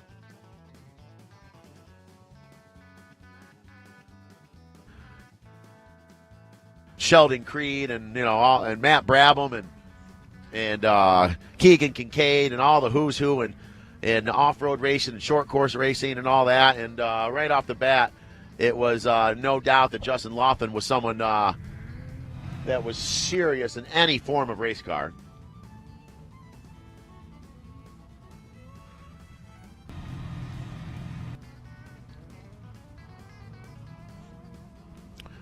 So now it's starting to get busy up here as we've got our competitors coming up to the top of Mike's Ranch. We've got our competitors have made their 30-minute wait, and they are leaving Mike's Ranch. So we got cars coming and going.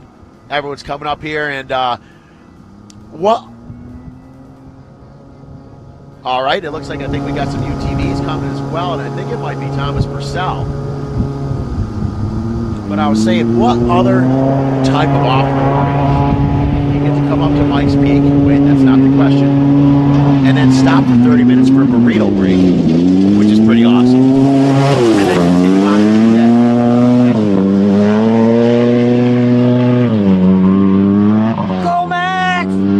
Hop out of the car for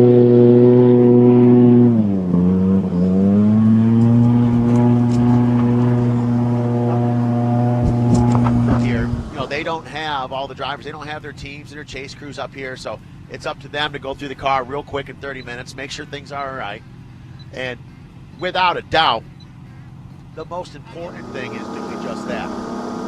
Taking your 30 minutes, looking over the car, making sure that the car is proper, tidying up anything that needs to be taken care of, and being smart about it. And then, if you got time for your burrito, you got time for your burrito, But we're here for some reason. And that's exactly what's happening for these competitors, as some of them are now back on the road again, and heading their way to the last final finish line. Gabriel and Hector back there. That's not an in the studio bringing all the action.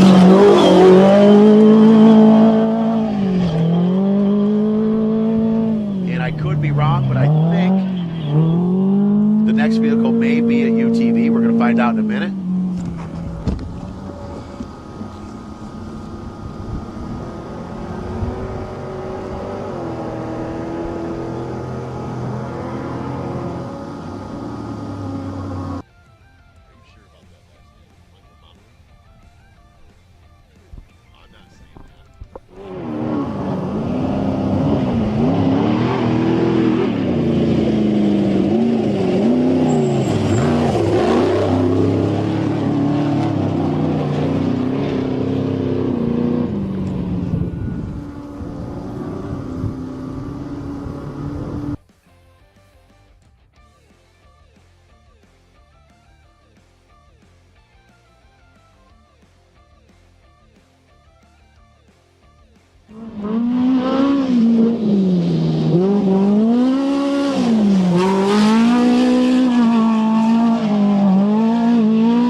my head guy. My head guy up here trying to tell me that Michael Momley is coming up the mountain. And I said, there is no way there's a guy called Michael Momley coming up the mountain here. And here he is. There is Purcell.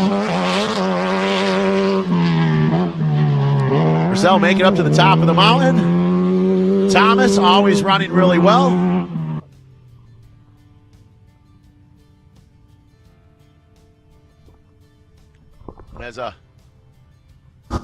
And I guarantee you, Momley is not next. These guys, I tell you, there's something else.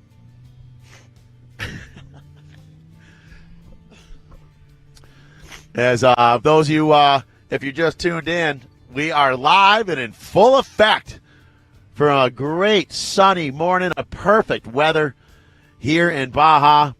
Starting off today in day number 2 for the 2023 Yokohama Norrra 500. Starting in San Felipe, heading their way back to Ensenada as we're up here at one of the stages here at the top of Mike's Ranch.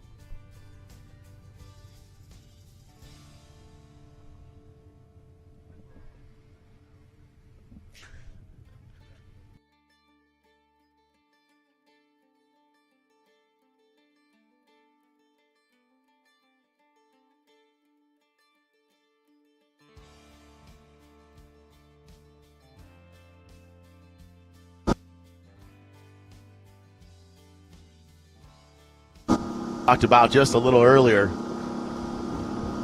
and that is the race to the top of the mountain off of Highway 3. Their time starts again from Highway 3 all the way up here to Mike's Sky Rancho.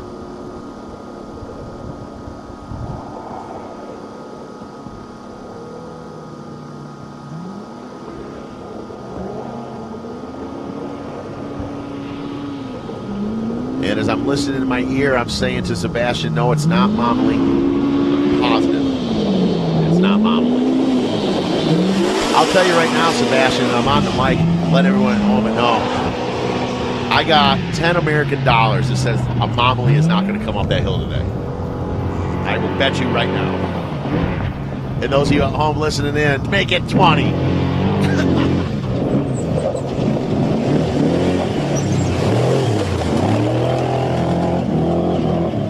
As we are here, a beautiful day here up at Mike's Sky Ranch. And we all know we've also got, we know a couple things. 2 things I guarantee you. 1, Max Gordon is on course coming up the mountain somewhere along the lines, and he had a great day yesterday. So see where he finished up.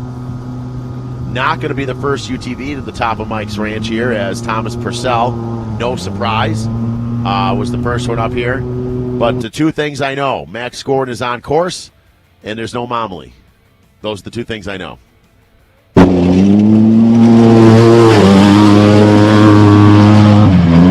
I can hear off in the distance. Cars taking back off, going down the side of the trail.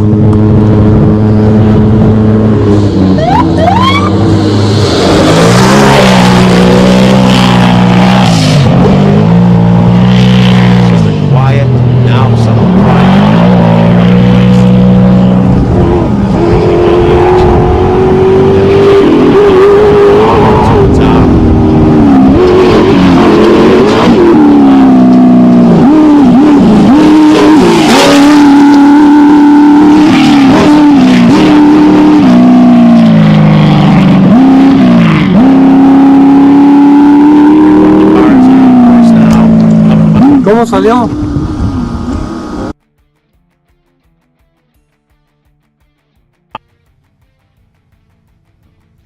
So we're trying to let you know who is on course, at least in between Highway 3 and the top of the mountain here at Mike's. As we get the information sent to us, we don't always get all the information. And as you can tell, it may not always be true, Momley.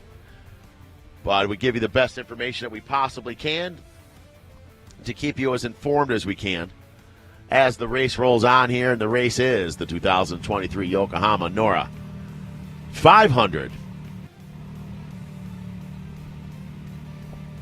And make sure you save the dates, folks, for late April into May for the 2024 Norra Mexican 1000 as well. The happiest race on earth. And so make sure you save the dates.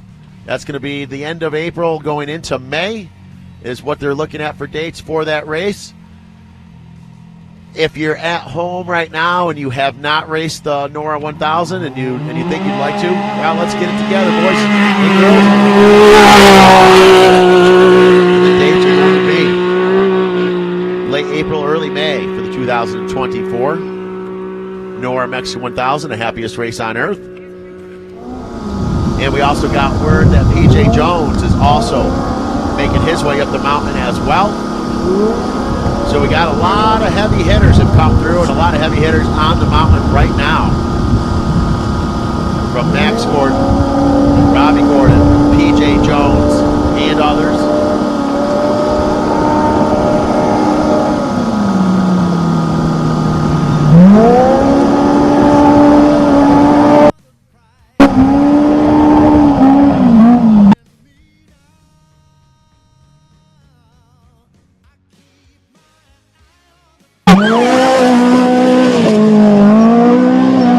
Backside of the mountain, continuing on.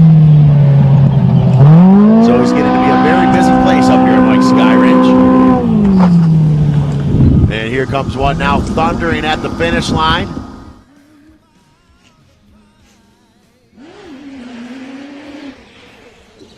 Hammering across the water.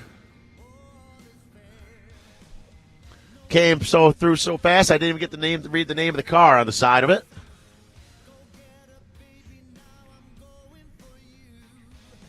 And we know up on top of Mike's here we also got Zach Langley as well up there in the cop's vehicle. He is standing by and getting ready to go racing again. Head back down the mountain.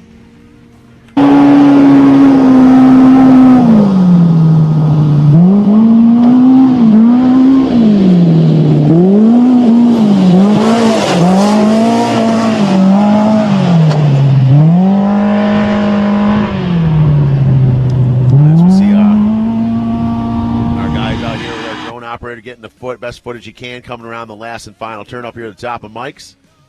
As then our competitors will then head our direction across the river here. This awesome river coming down the mountain. As they head over here towards Jimmy's camera and Sebastian's giggles. And then right up to the top of the ranch, they'll get their time and head up to the top of the ranch to go over their vehicle for 30 minutes. And then, of course, they have themselves a little break for some meetings up there. Back on to racing. On down to Ensenada.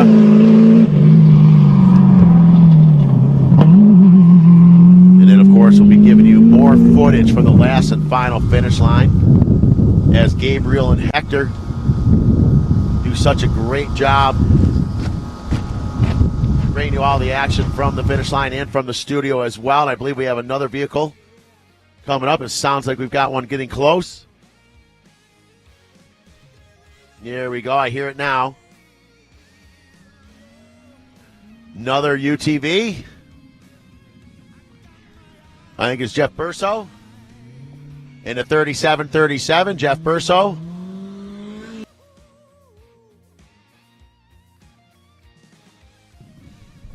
Running very, very well. So if that's Jeff Burso, without any problems or incident, if next vehicle should be Mad Max Gordon, as long as everything stays good and they continue to have the luck they need.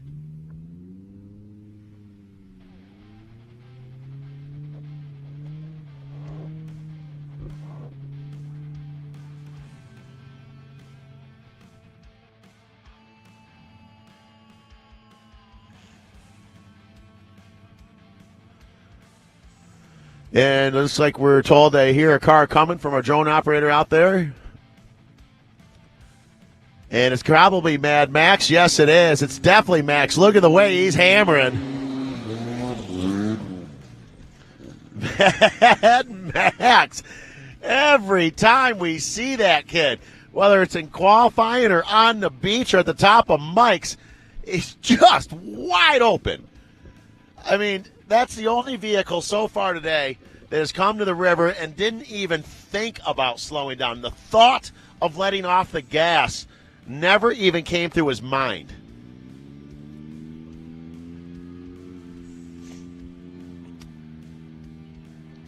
And we're hearing from our drone operator off to the side before the river saying, Max just showered me in dust. You could hear him yell in our ears going, whoa. Covered in dust. Mad Max out there looking really good in that Speed UTV and having a great run here in Norra.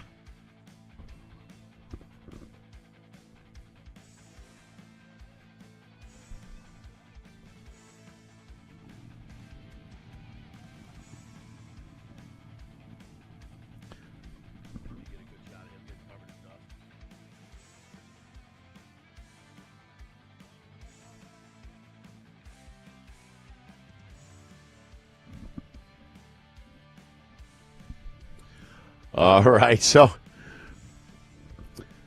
our cameraman out there saying, man, that kid was flying. As those of you at home saw him our cameraman getting just covered in dust. He's going to have to take a dip in the river and clean his vans off. So as we continue on to give you some of the best and some of the coolest coverage that we can here from the Norra 500. And there is the 67 across the line. Another very competitive vehicle here running up front. Very impressive stuff. And speaking of impressive, I want to take a moment and thank everyone back in the studio as well, Gabriel and Hector. Those of you watching at home and you're listening to Gabriel talking and talking and talking, it's not an easy job. It's not an easy thing to do, to be there and be watching some of the footage and talk intelligently about it all hours on end like that. So from me to you, Gabriel and Hector, well done, gentlemen. I know how difficult it can be, and I know you have to be kind of full of it a little bit, if you will, to be able to do that job and sit there and talk for that long. So kudos to you, gentlemen. Thank you so much for making my life easy. Well done, guys.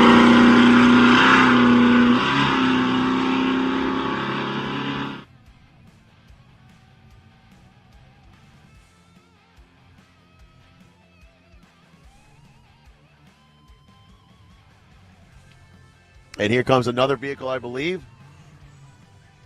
Yeah, I see our drone operator out there, holds his camera up like he's looking through a scope of a shotgun. Aiming it right at the vehicles, ready to eat some more dirt. Sounds like one of the heavier trucks. Yes, it is. And there he is, Glidden. Across the line here up at top of Mike's. So in the last handful of years, there's been 3 different owners of that truck, but some of the drivers have remained the same. That truck quite a few years ago was running out of Hemet, California. Now runs out of, I believe, Las Vegas.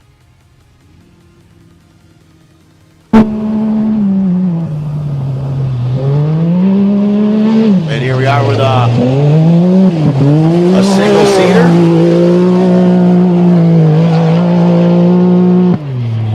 Oh, yes.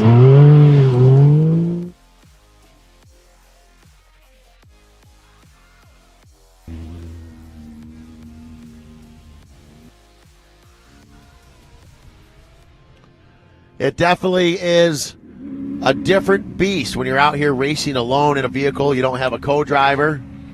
You don't have anyone to help you if you have any problems. You don't have anyone help you stay as focused sometimes, because you can lose focus out here. It is possible, and that's when things go wrong.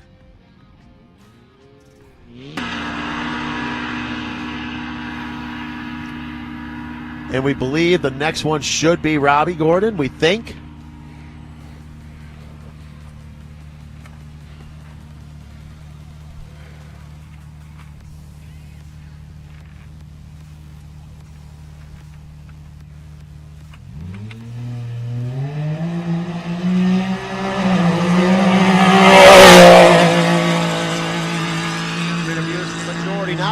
lot of the competitors that have come across the line today we were able to speak to yesterday. But some of the people a little further back in the pack we were not able to speak with.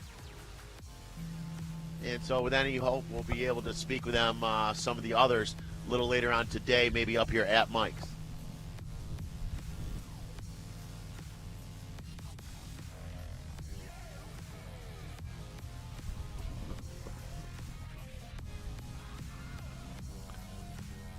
If you could see our drone operator out there just a little bit past, just hiding in the bushes, covered in dust, holding his drone up like he's looking through the eyesights of a scope on a shotgun, ready to get his next shot. Ready to pounce like a lion out of the bushes.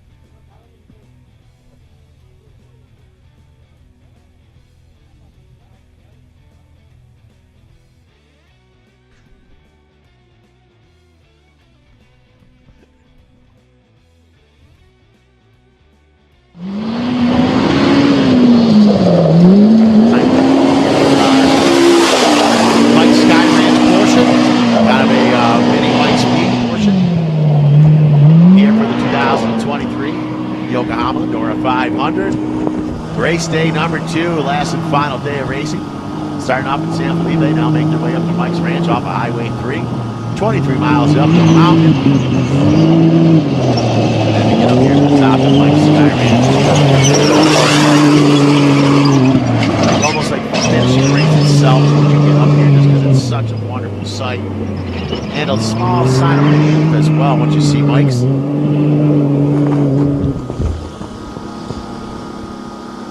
Looks like we may be having another vehicle coming now by the stance of our cameraman out there. He's all business.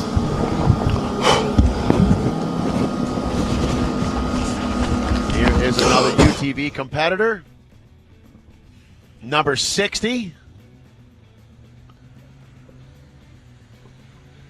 Coming across the line right now.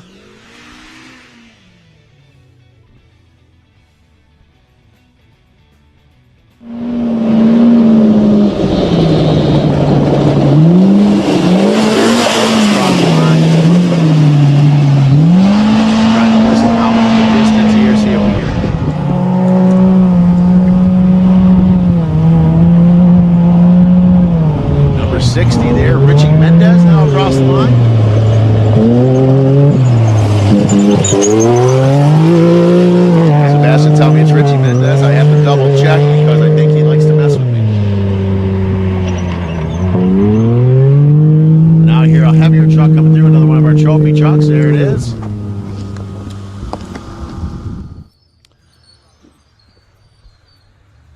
And here is the 266. And Robbie Gordon coming across the line in the 77.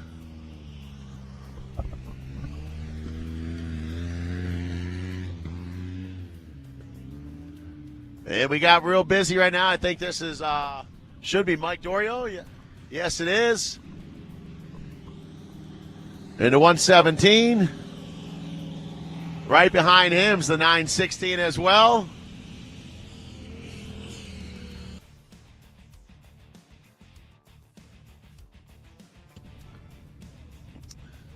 So I'm talking to everybody at home, but I'm looking back at Jim coming up the mountain right now for that last pack of vehicles. That was not easy.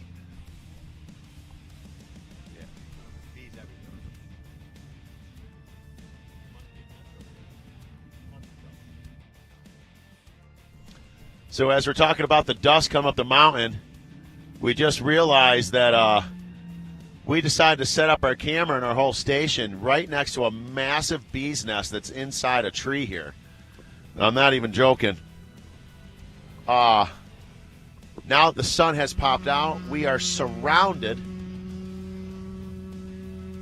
by, I'll get right in there. I'm not allergic to them. Maybe Mexican bees I am. We have a massive bee's nest, and we're surrounded by hundreds of bees, and I don't think they're making honey for us.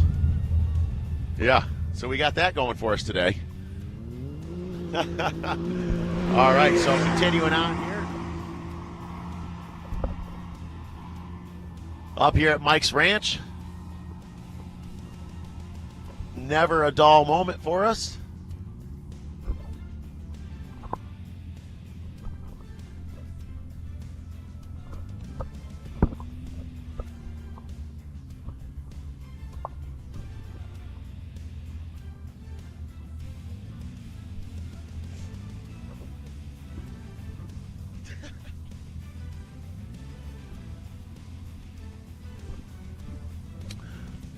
All right, I believe we've got another car about to be coming around the corner here by the stance of our cameraman. When he gets serious, I can see him out there as we are ready to go all day long here live for you, bringing you all the coverage that we can. Come around the corner, I hear him making some big noise, staying on the loud pedal. Whoa, got a little confused right there. Got heavy on the brakes, wasn't quite sure what to do. And there is the 2823 across the line.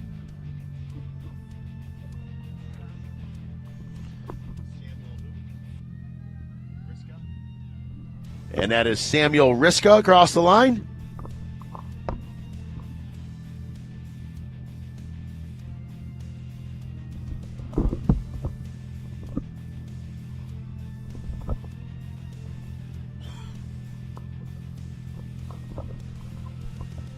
And here comes another one, jamming across the line. Not slowing down at all. That's the 2060. Nasty buggy. Here's the number 63.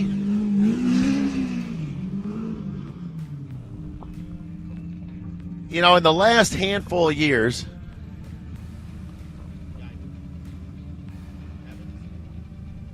Guy Evans across the line there as well. Guy Evans has been racing with us for quite a long time. That's a vehicle that we have seen at both the Mexican 1000 and the 500 for many years. Guy Evans.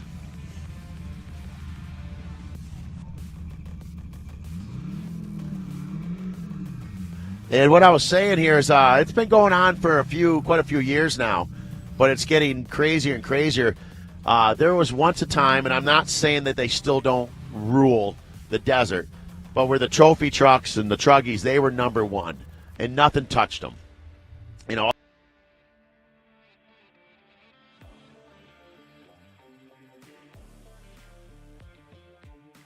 two-wheel.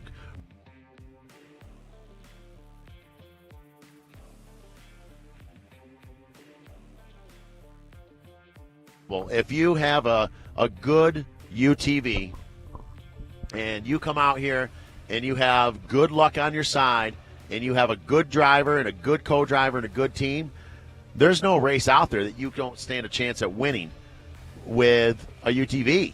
It's unbelievable how fast they are, and it's not the top end. It's just the tighter the course, the better off you are in a UTV because they're so light and they're so nimble.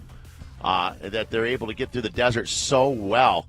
And now you take some of the top brands like Speed 2 UTV and some of the others that, their suspension is just so outrageous.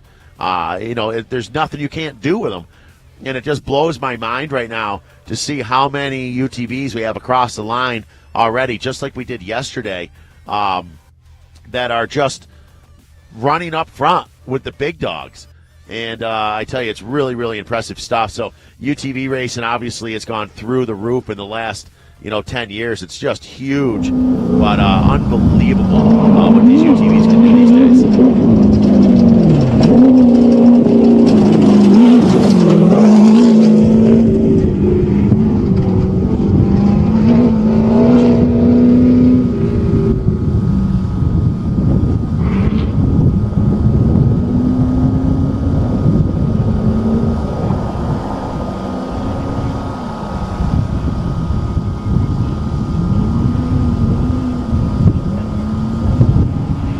So still continuing on all the action here from Mike's Sky Ranch.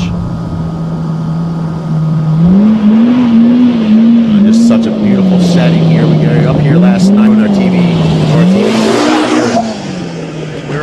excited to be here. We had a wonderful dinner up here at Mike's.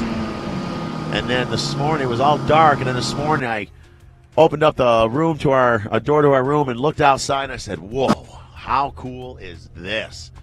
When you just look at the view, and, you know, Mike's ranch itself kind of sits down in a little valley almost. It's almost, you know, like the valley where the river comes through, obviously, here. And you look around, all the mountains around us, and you're like, no way. How cool is this? And I will say, and I literally said this out loud to myself last night because I'm a weirdo. After they shut the generators off, it's all Jenny powered up here. And around 10:30 every night, they shut the generators off. There's no power. There's no light. There's no nothing. You got to have your phones charged up. And when that happens, and you walk away and you look up at the sky, there's nowhere in the world I've been where you see the stars. You built cars. Briggs Motorsports, the 829. With a broken tie rod. Look at that left front wheel when he's coming through the water. That wheel is just tracking right now, and the tie rod is hanging down. I don't know how that car is moving straight right now. You know what I think it is? I think the tie rod is on. I don't know if it's an upper A-arm maybe. Something's not quite right. But what is right is P.J. Jones just hammering through the water here. So P.J. Jones really getting after it.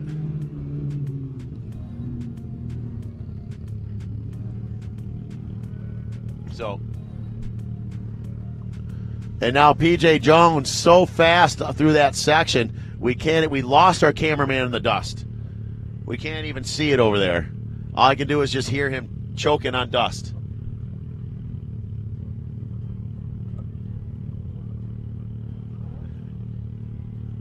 Can you go to the inside of the turn?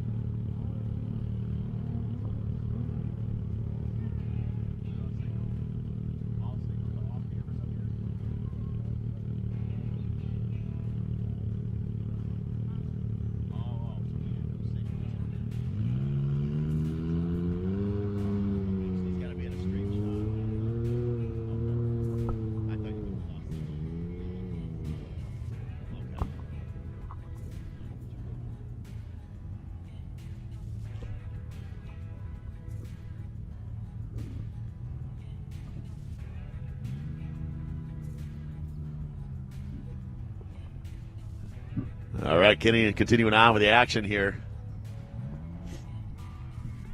And quite a few vehicles across the line now, but we have a lot more to go. I know starting off from start line number 1 of the 2023 Yokohama Norrra 500.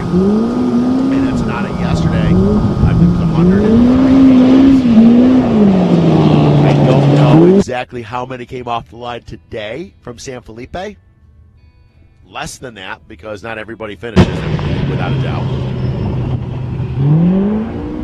But I do know we have a lot of race vehicles still out on course, and we've got a long, great day ahead of us of some awesome racing here from Baja. As we, in my opinion, are up at one of the very coolest spots up here at the top of the mountain at Mike's Sky Ranch. Here comes another UTV coming at you. That is the one.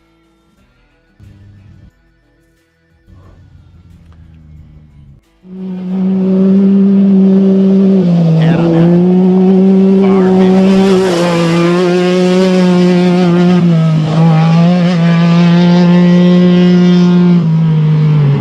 nothing. I don't believe it was nothing.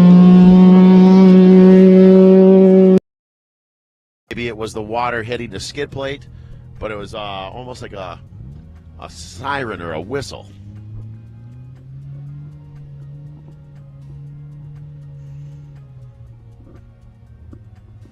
All right, so we are still continuing on. A lot of great stuff happening here. No big surprise, really, with the top vehicles across the line earlier on.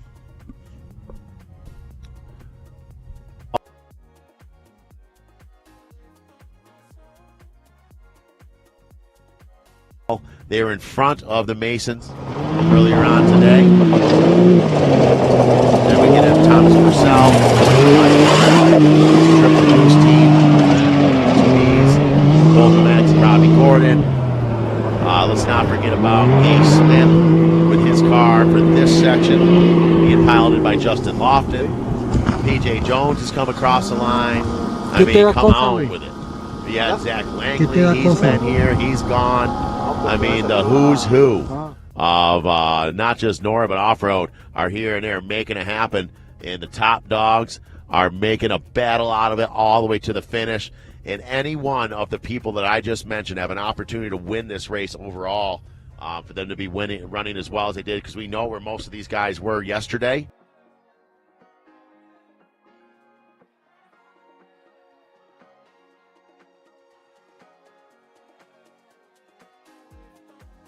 All have an opportunity to win this thing.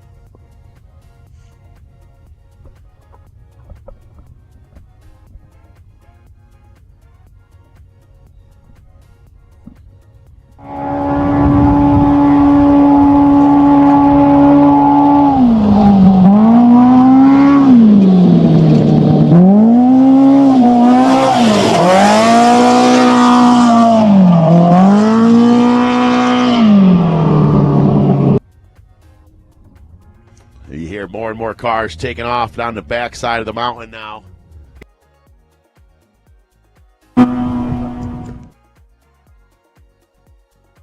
To go yet, but we got the whole race course full of vehicles right now.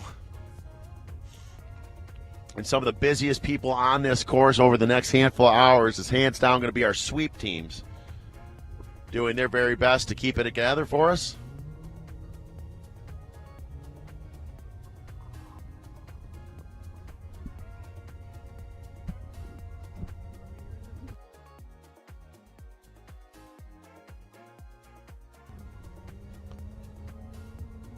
All right. Waiting on more vehicles to come. Our cameraman off there lurking in the bushes. Waiting on more vehicles to come across the line. Or actually across the line, across the river, if you will, for our 2023 Yokohama Norrra 500. A lot of great action yet to come here from Mike's Sky Ranch as we continue on with a beautiful day of racing here in Baja.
me movió la cámara, doctor.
¿Me quitaste?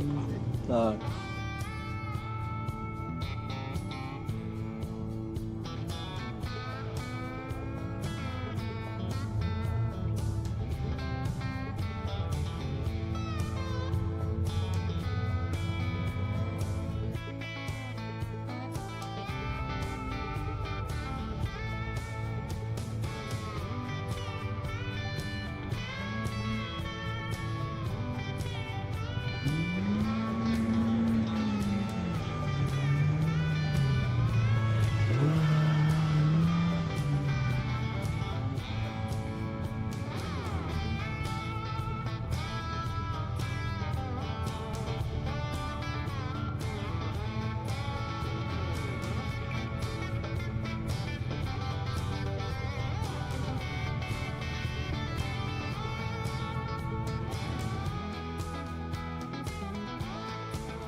right, folks. Continue to give you more action here from Mike's Sky Ranch. We had to take a little break here. We had to check into the bee situation up here because we are literally swarmed right now, and we might make some changes here for you a little bit and try to get up top and move our Starlink and things, and that way we can also get you some more interview. Había una tarántula. ¡Ah! Finish. Not the last and final finish. Here's Mario Gutierrez Jr. Another driver who I would not expect to slow down or lift through the water either. Mario Gutierrez Jr., just an absolute animal behind the wheel. That is a guy that's had some great opportunity in the world of UTV racing, Mario has. And so Gutierrez Jr., very impressive stuff out here, and he's one of those guys that you don't want to mess with out here in the desert because he'll smoke you. Very impressive stuff for Gutierrez's team.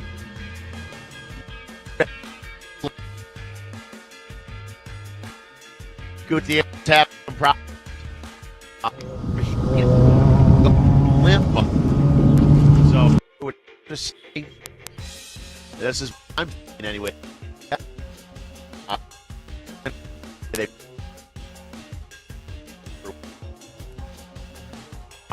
So they start back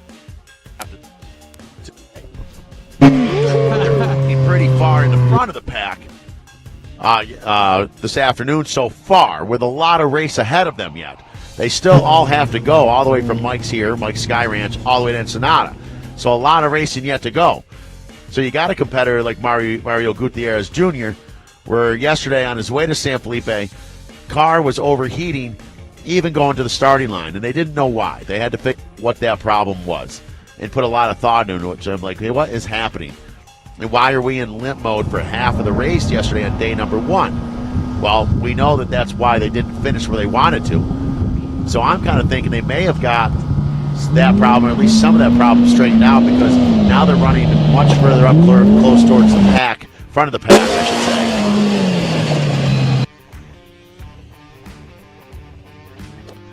And a lot of race yet to go. So Gutierrez Jr. looking for a good opportunity for a much better overall than maybe they originally had thought after the day was over yesterday.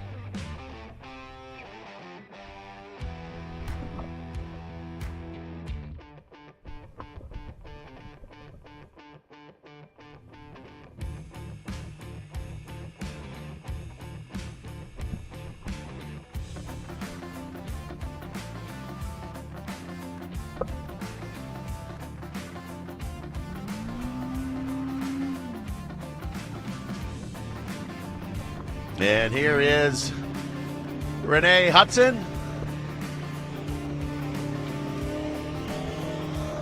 coming to the line in the 1989.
que ya pasaron 4 speedway, el Max, el Rolling, el blanquito.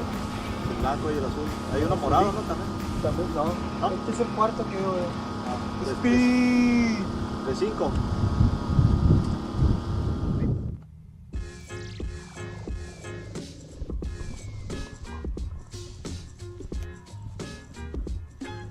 And we've been giving you a lot of great coverage, the best we possibly can,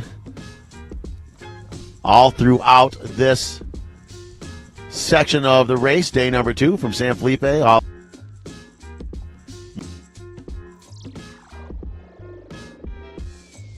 With all of our crews all over.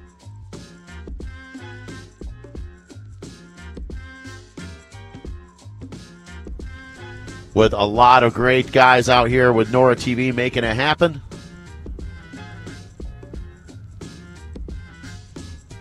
Everybody doing such a great job and working hard. A lot of the teams, not a lot of sleep and a lot of work. And that's what it takes in order to get the coverage that we're giving you. And I know a lot of people at home have watching around Baja may have not been involved with the ins and outs of what it takes to do something like Norra TV. And it is a lot of manpower and a lot of trucks and a lot of cameras and moving pieces and Starlinks and setting up internet in the middle of the desert and hooking up to satellites and all kinds of things. And it is not an easy job. And it is very time-consuming, a lot of hard work to give you the coverage that we're able to give you. If you're in places where you've been through and you realize you can't even make a text message, you don't even have 3G, you've got no service for hours on end, and then all of a sudden you drive by one of our crews and we're giving you coverage with TV cameras and microphones and all that, it's not an easy task. It's a lot of hard work, and we're doing our best to bring you all kinds of great stuff here from the 2023 Yokohama Norra 500.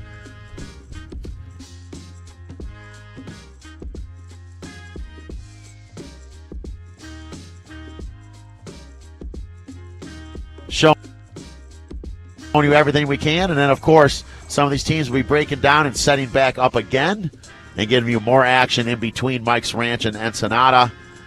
And then, of course, we will have Hector and the crew and everyone, Gabriel and Ensenada, back in the studio and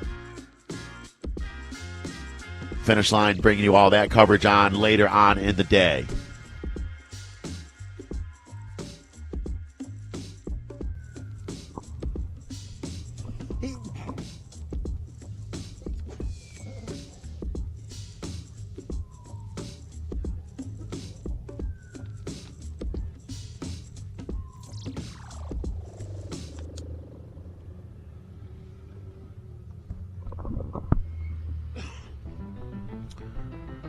Here comes the number 70.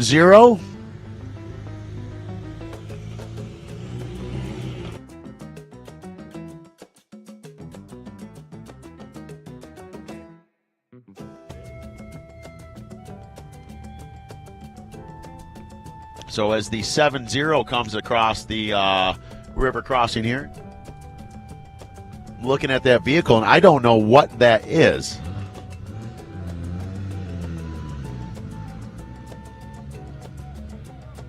Yeah, I'm not sure what that vehicle is there. It's something completely different from what I'm used to seeing. And maybe when I get back to Ensenada, I can have an opportunity to take a look and see. And here is another one of the production speed cars. Speed UTV across the line. And one of the El Jefes.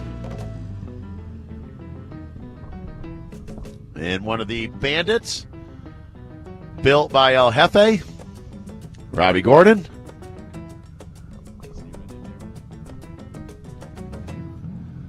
So one of the Bandits across the line, one of the production cars. Straight off the production line and right to Baja in that Bandit.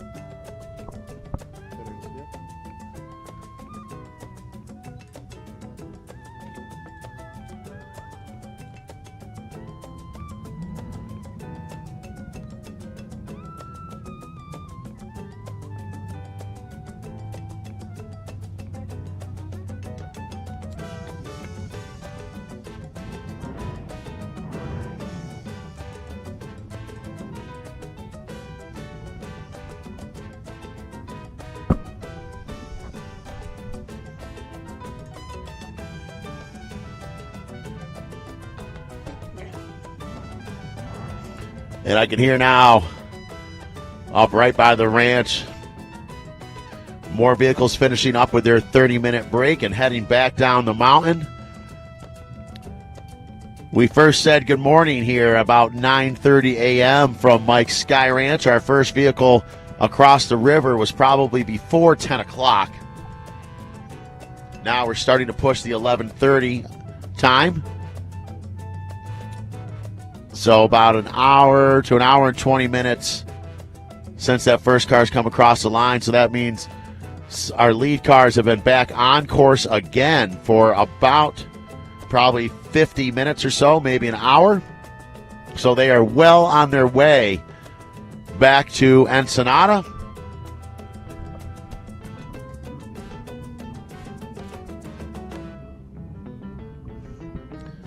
So now that tells me, as I'm just silently doing the math in my head, and God knows I'm not very good at it, that we from San Felipe almost to Ensenada, we've got the race course full right now of cars, buggies, trophy trucks, side-by-sides, you name it.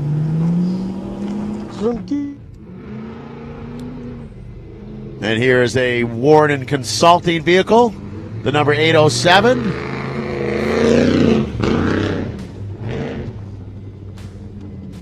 Not exactly sure who it is driving that particular trophy truck. And the 807, they seemed a little timid right there at first, and then got back on the gas again. So I would have to think that was a competitor that maybe has not spent a lot of time up here, or any time for that matter, up at Mike's.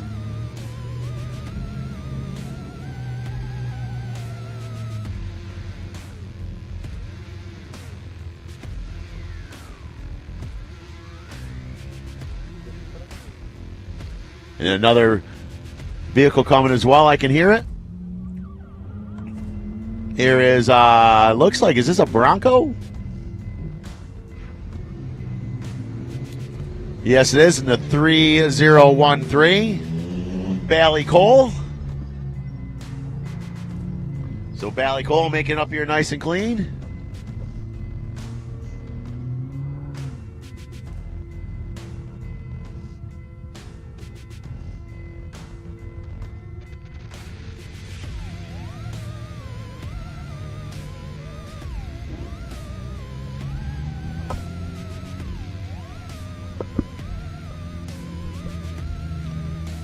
And we are getting busier and busier. A lot of vehicles now across the river.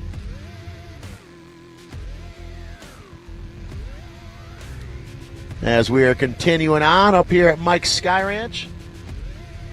And I'll tell you what, I got another buddy named Mike who's got a great ranch kind of up in the sky. And his ranch is in Agua Dulce, California. And that would be Mike Perlman. And Mike, if you're listening in, and I bet you are, I tell you, I think the two nicest Mike's ranches that I've ever been to is here at Mike's Sky Ranch and here at Mike's Agua Dulce Ranch as well. And Mike Perlman, we miss you, buddy. And hopefully for the 1000, we'll see you down here. And it's certainly not the same without you around, but I'm hoping to be seeing you at the next one.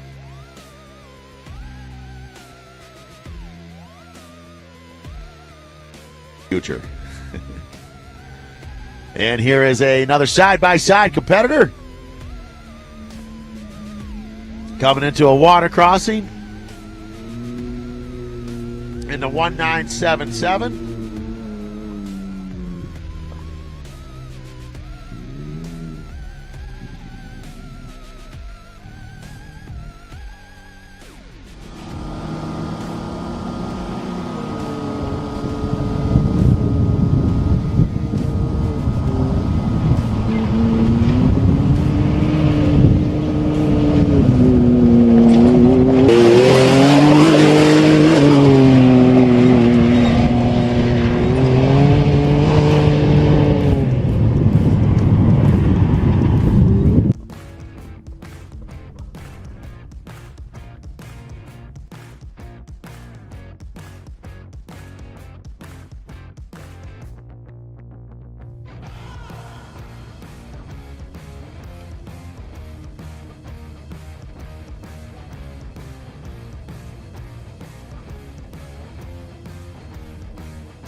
All right, they are coming faster and faster now.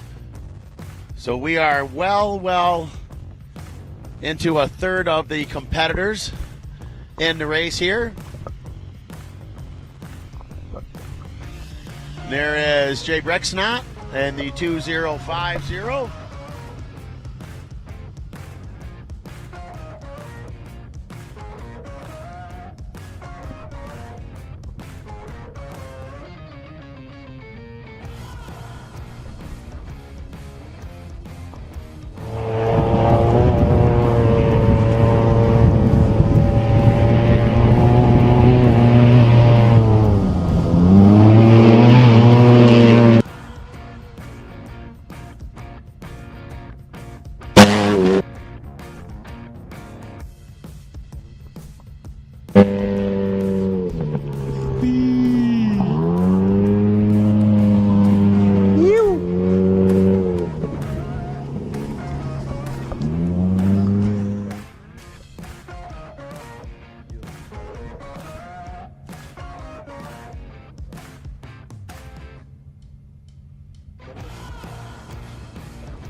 And more vehicles I hear off the distance taking off the line here, heading back to Ensenada. What a day it is. A lot of you guys I know around the United States and Baja and around Canada and around the world. We have competitors from the UK, from New Zealand, from Australia. A very international group of competitors here. And I know around the world people are listening in.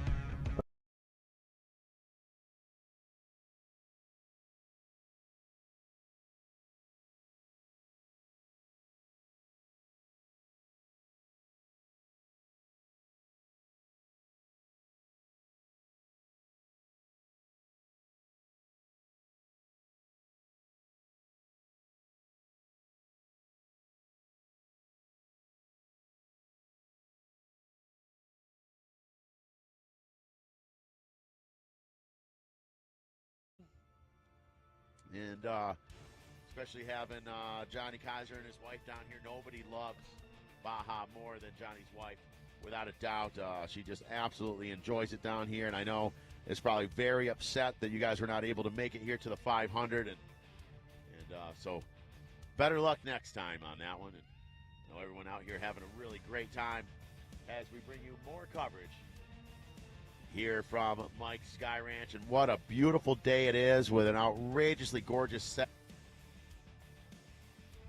as the cars continue to roll in across the river here, have their 30-minute break and get back on course and head down to Ensenada for the last and final finish.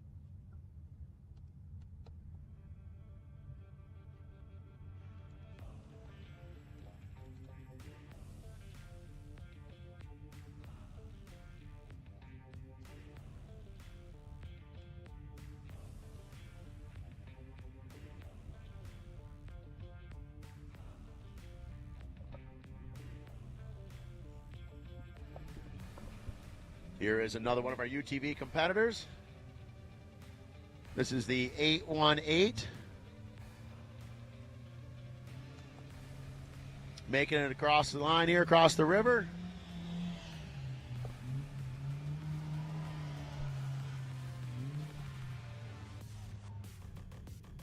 Looks like they're having a nice, smart run.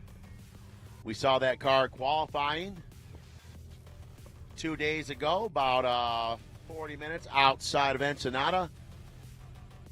It was a nice, calm, cool qualifying run, as was day one of the race. Looks like as day two is as well. And because of that, they are having a great NORRA 500. I don't know exactly where they are in the standings, but I know they had a pretty good finish yesterday, and they're having a pretty good finish at this point so far today. And it just goes to show you that sometimes in NORRA, it's smart to just be a little mellow. Or you can be...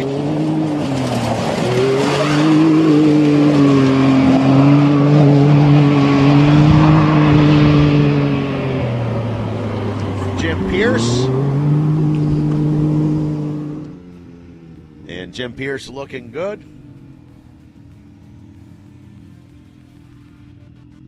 in that Speed UTV across the line.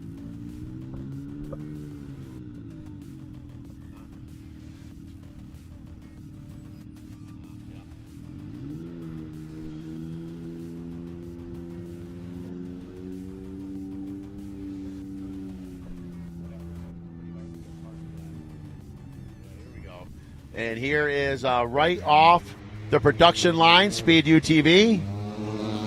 Nippenberg across the line. That car looking very good, in great shape.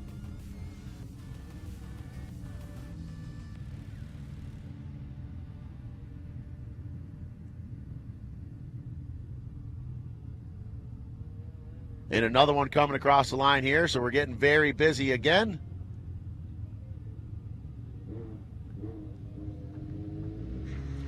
You can't see it, but the right rear wheel, I think in the 514, cambered out a little bit there, more than the other side. But they got 30 minutes to look into that. They may or may not know they have a problem. And I'm not a professional mechanic, but I've been around a while. And that's not the way it's supposed to be. And they may not even know it just yet, but they're going to have an opportunity to find out here in just a few moments.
At Mike's Ranch, and then in a little while, not just yet, in a little while, we're going to go to the studio and bring you some more coverage from around the rest of the course, but we're not going anywhere. Me and the crew are going to stay right here and give you coverage right down to the end here, so we've got plenty of time yet to go and a lot of action. Roughly about 30 more cars on course yet today, which I'm not doing the math properly here.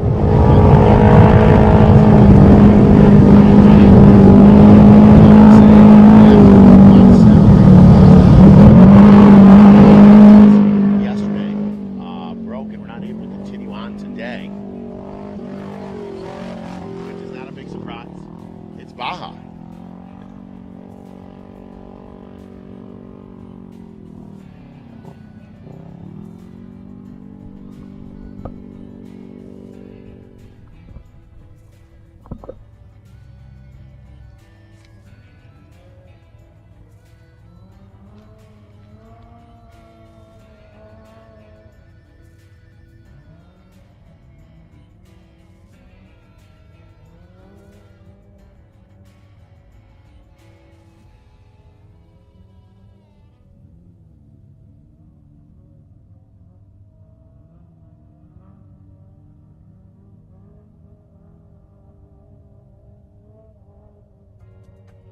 A small lull in the action in between vehicles.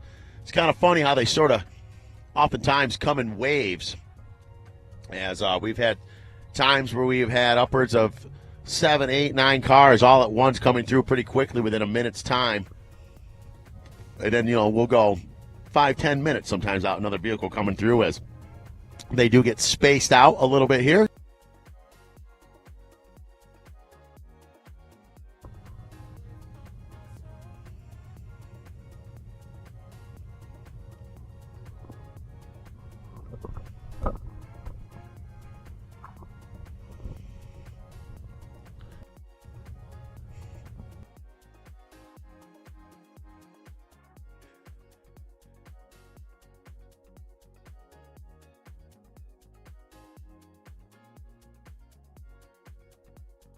It means all the trees and the bushes are green and everything's so lush and everything's so healthy.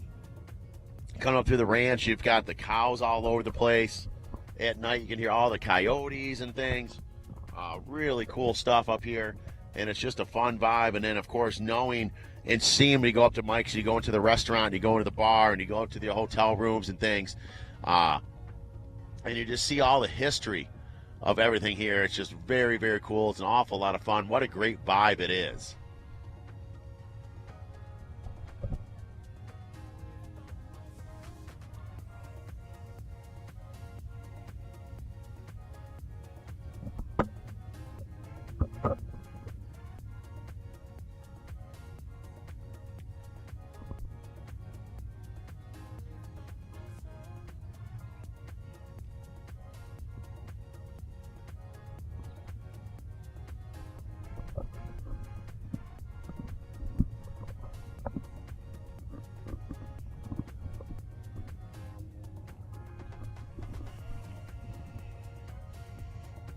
As I'm listening now, more cars taking off the start line from Mike's Ranch and heading to Ensenada. Because I think it's fair to say that we've got over half of the pack now on their way to Ensenada from Mike's Ranch here. And obviously a little less than half the pack here still got to make their way up to Mike. So we have from San Felipe to Ensenada very full of race vehicles. As the course is very, very busy now. Sweep teams are starting to do their work. They're in full effect. Mag 7, who was also some of the Mag 7 competitors. Workers were camped out up here as well last night at Mike's Ranch. So Mag 7 all over helping out with splashes of gas here, tires and wheels there, helping out mechanically wherever they need to or wherever they can. Mag 7 starting off as the Magnificent 7 many years ago. Now Mag 7 would have to be more like maybe the Magnificent 50 or 100 of them. There's so many. And that is a group of men and women that are very mechanically inclined and that are here for the good of all the racers and to help out.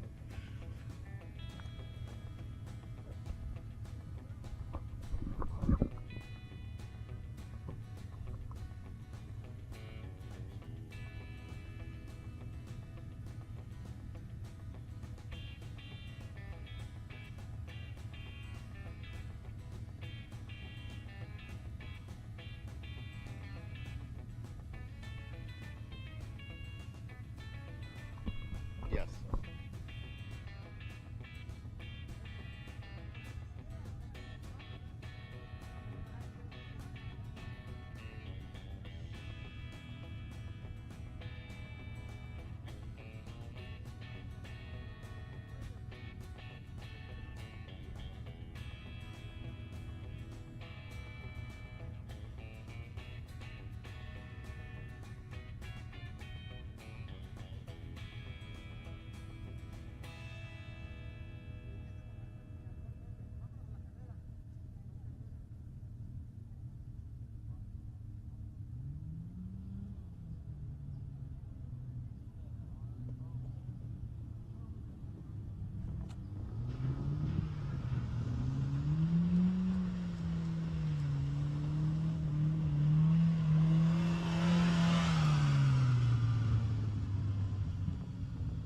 They are making it happen, coming to the line, but also making it happen is Gabriel and Hector back in the studios. They're going to bring you some more of the action, and we'll stay here. We'll be live back here again in just a little bit from Mike's Sky Ranch. Gabriel, Hector, what's going on, fellas?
Y regresamos aquí al estudio en Ensenada de la Norra 500. Esto es Norra TV. Les habla Gabriel García y estuvimos escuchando la voz de Sean Cervini en el Mike Sky Ranch dentro de la Gran Laguna cuando varios vehículos estuvieron pasando por esa zona. Ya los primeros vehículos en forma general están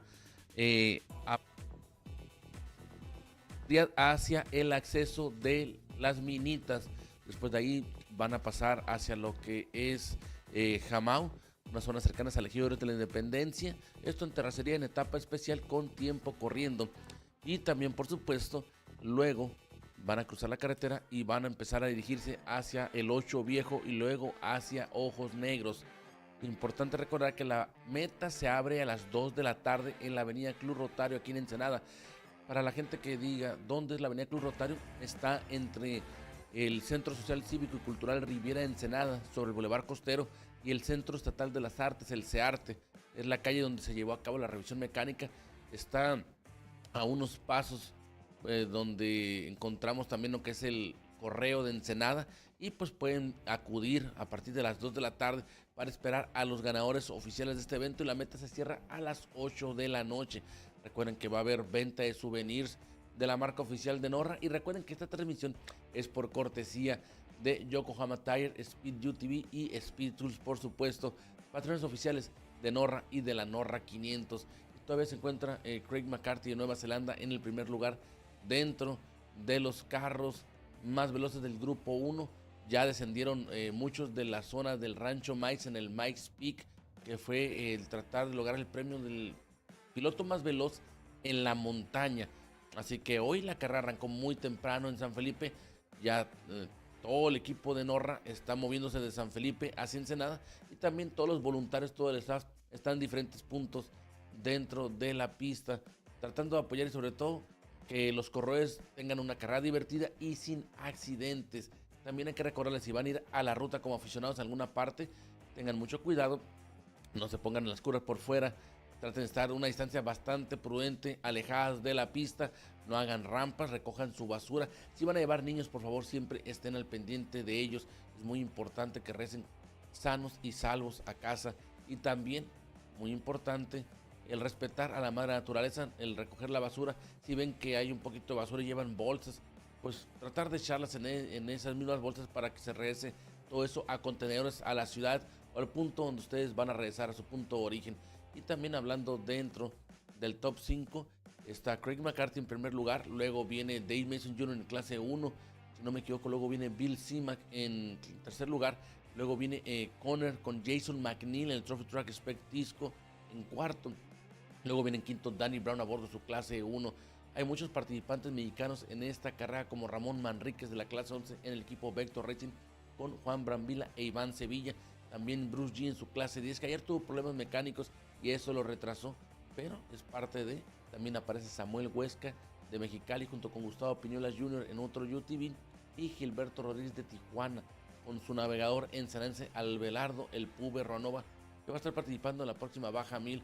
Vamos a saber un poco más adelante todo este tipo de emociones e incidencias dentro de la Norra 500 en el segundo día de competencia que hoy arrancó en San Felipe y termina en Ensenada.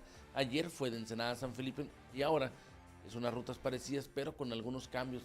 En el caso del grupo 2, ellos no suben al Mike, se van por carretera hasta el camino o el acceso de las Minitas, que está delante de las famosas bajadas de las cabras o el camino de las cabras de Go Trail, como le dicen en inglés. Así que es parte importante. Un saludo para Leandro Roca hasta Argentina, gran fan de Robbie Gordon, el demoledor, como él le dice. Está muy al pendiente de la transmisión. Un saludo, hermano.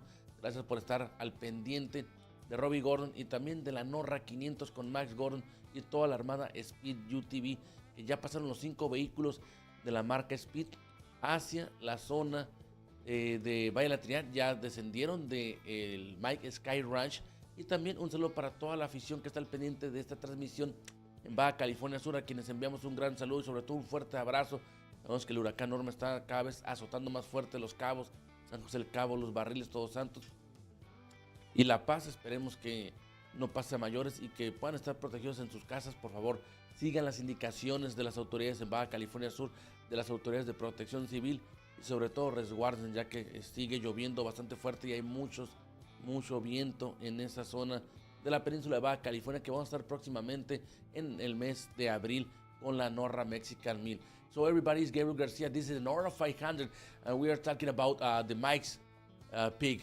You know, Craig McCarthy from New Zealand, he started first this morning in San Felipe and he was the first car in the Mike Sky Ranch. My buddy Chan Cervini, he's talking about you know, the legacy about the Mike Sky Ranch and also the trucks and the buggies. And we see water near to the Mike Sky Ranch, and also we have a swimming pool, we have the famous bar. A lot of Baja legends go to that place in the, I think, at least 40 years ago, something like that. People like Walker Evans, Ivan Stewart, Larry Rosler, Cameron Steele, Mark McMillan, Scott McMillan, Larry Lightning Ragland. All these great champions from Baja are in that place. And also talking about the finish line from the Norra 500 race day 2 is going to be today in the Avenue Club Rotario. Open the finish line at 2 o'clock and then closing the time to 8 o'clock in the night. And then we're going to have a dinner celebration in the Desert Garden sign from the Riviera Convention Center in Ensenada. That's going to be so close to the downtown. And thank you to all the people for the message, for the pictures, the videos. It's in the social media, a lot of videos yesterday in San Felipe with all the cars coming in the last miles. Some cars, trucks, buggies going to the beach with jumping, with a nice jump near to the Stella Resort. And today we see a lot of race fans in different points of the race course. And I hope we're going to see more people between Ojos Negros and Piedras Gordas. That's going to be the last special stage for all the racers. Remember, Dave Mason Jr., he won the overall the last year from this Norra 500. He's right now in second place, trying to push in hard and trying to be so close to Craig McCarthy from New Zealand, driving that Geyser Trophy truck, the 48, with Kevin Murphy like his navigator. That truck is spread by Sean Hogland in USA, so it's something cool for see. And talking about the Speed UTVs, we had Max Gordon in the front of the pack, then Robbie Gordon, and then Greg Halco in the third place. Is something cool for seeing what's going to happen with this Norra 500 in his race day 2. I want to say thank you to all the sponsors, all the volunteers for Norra, and also the chase guys. We know a lot of people is right now on the highway trying to put gas, trying to check if his car is okay in the race course, and also going to the Norra website official. It's www.norra.com. You can go and you can check this live streaming, the live coverage from the Norra 500, and also you can check about the live tracking, courtesy of the Stella company from Spain. You can check in what place is going to be each driver. You can find maybe Robbie Gordon. You can put just the 77 number in the right side from the website for Norra, and you can gonna check about in what place and how much mileage and how the speed is racing right now, Robbie Gordon. Maybe you can check PJ Jones, the former NASCAR series and IndyCar series. And also Leticia Buffoni, the hot lady from Brazil. She's driving the Nissan Frontier from Yokohama Tire Racing Team with Chris Forbes, the Formula Drift champion from America. That's going to be so cool for seeing his first race, a desert race. He's a professional skate athlete. He's a Red Bull athlete, and she's racing with us in this NORRA 500. Also, we see Rhys Millen, the student driving from the Fast and the Furious saga in Hollywood. So he's going to try to beat everybody in his class, and then trying to go and took the checker flag and the finish line in the Avenue Club Rotario in Ensenada. So we're going to wait for more maybe cars coming, or we're going to check about the last minutes, and then we're going to cut transmission, and we're going to come back to 2 o'clock in the afternoon from the finish line. And when I'm going to talk with a lot of drivers, making interviews, talking about his experience today, about his back adventures, what happened with his trucks, his buggies, and also the Class 11. Yesterday, Mr. Manriquez from Ensenada, he won the race in the Class 11. He's going to try to beat everybody in that class, the vintage Class 11, in this race day 2 for the NORRA 500. Remember, this live streaming is provided by Yokohama Tire, Speed UTVs, and Speed Tools, sponsors also from the Speed Army in this NORRA 500. Para toda la gente que está al pendiente, recuerden, vamos a cortar la transmisión unos momentos más, y a las 2 de la tarde vamos a volver desde la meta en la avenida Club Rotario para realizar diferentes entrevistas con los pilotos de México, de Estados Unidos, de Nueva Zelanda y por supuesto de Brasil, como Leticia Buffoni, que está en su primera carrera del desierto, la ex campeona del mundo de skate en el 2015, buscando la victoria junto con Chris Foreman, quien es un monarca del drifting en los Estados Unidos, y está manejando una camioneta Nissan Frontier del equipo oficial de Yokohama Tires.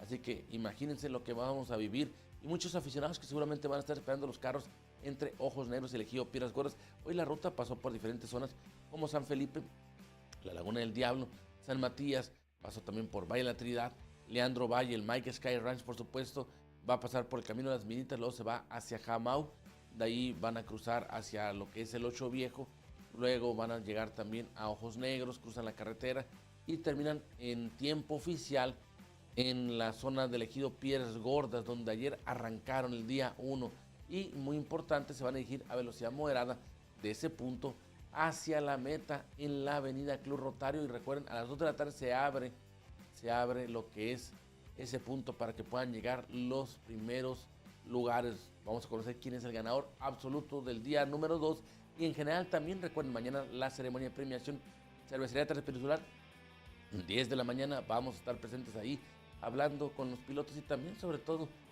sabiendo cuáles fueron sus aventuras, sus anécdotas que siempre suceden en este tipo de eventos de las bajas, en esta ocasión el Rally NORRA 500. Así que muy importante, recuerden que esta transmisión es por cortesía de Yokohama Tire, Speed UTVs y Speed Tools. Vamos a checar, seguramente vamos a ir con alguna pausa comercial final o vamos a platicar la despedida. Ahora sí nos está indicando Héctor, el encargado de producción. Vamos a cortar transmisión para todos los amigos. Regresamos más tarde, 2 de la tarde, en la meta de la NORRA 500. Everybody, we're going to cut transmission and we're going to come back 2 o'clock in the afternoon from the finish line in the Avenue Club Rotario. So thank you for being with us in the NORRA 500, presented by Yokohama Tire, Speed UTVs, and Speed Tools. Bye-bye, amigos.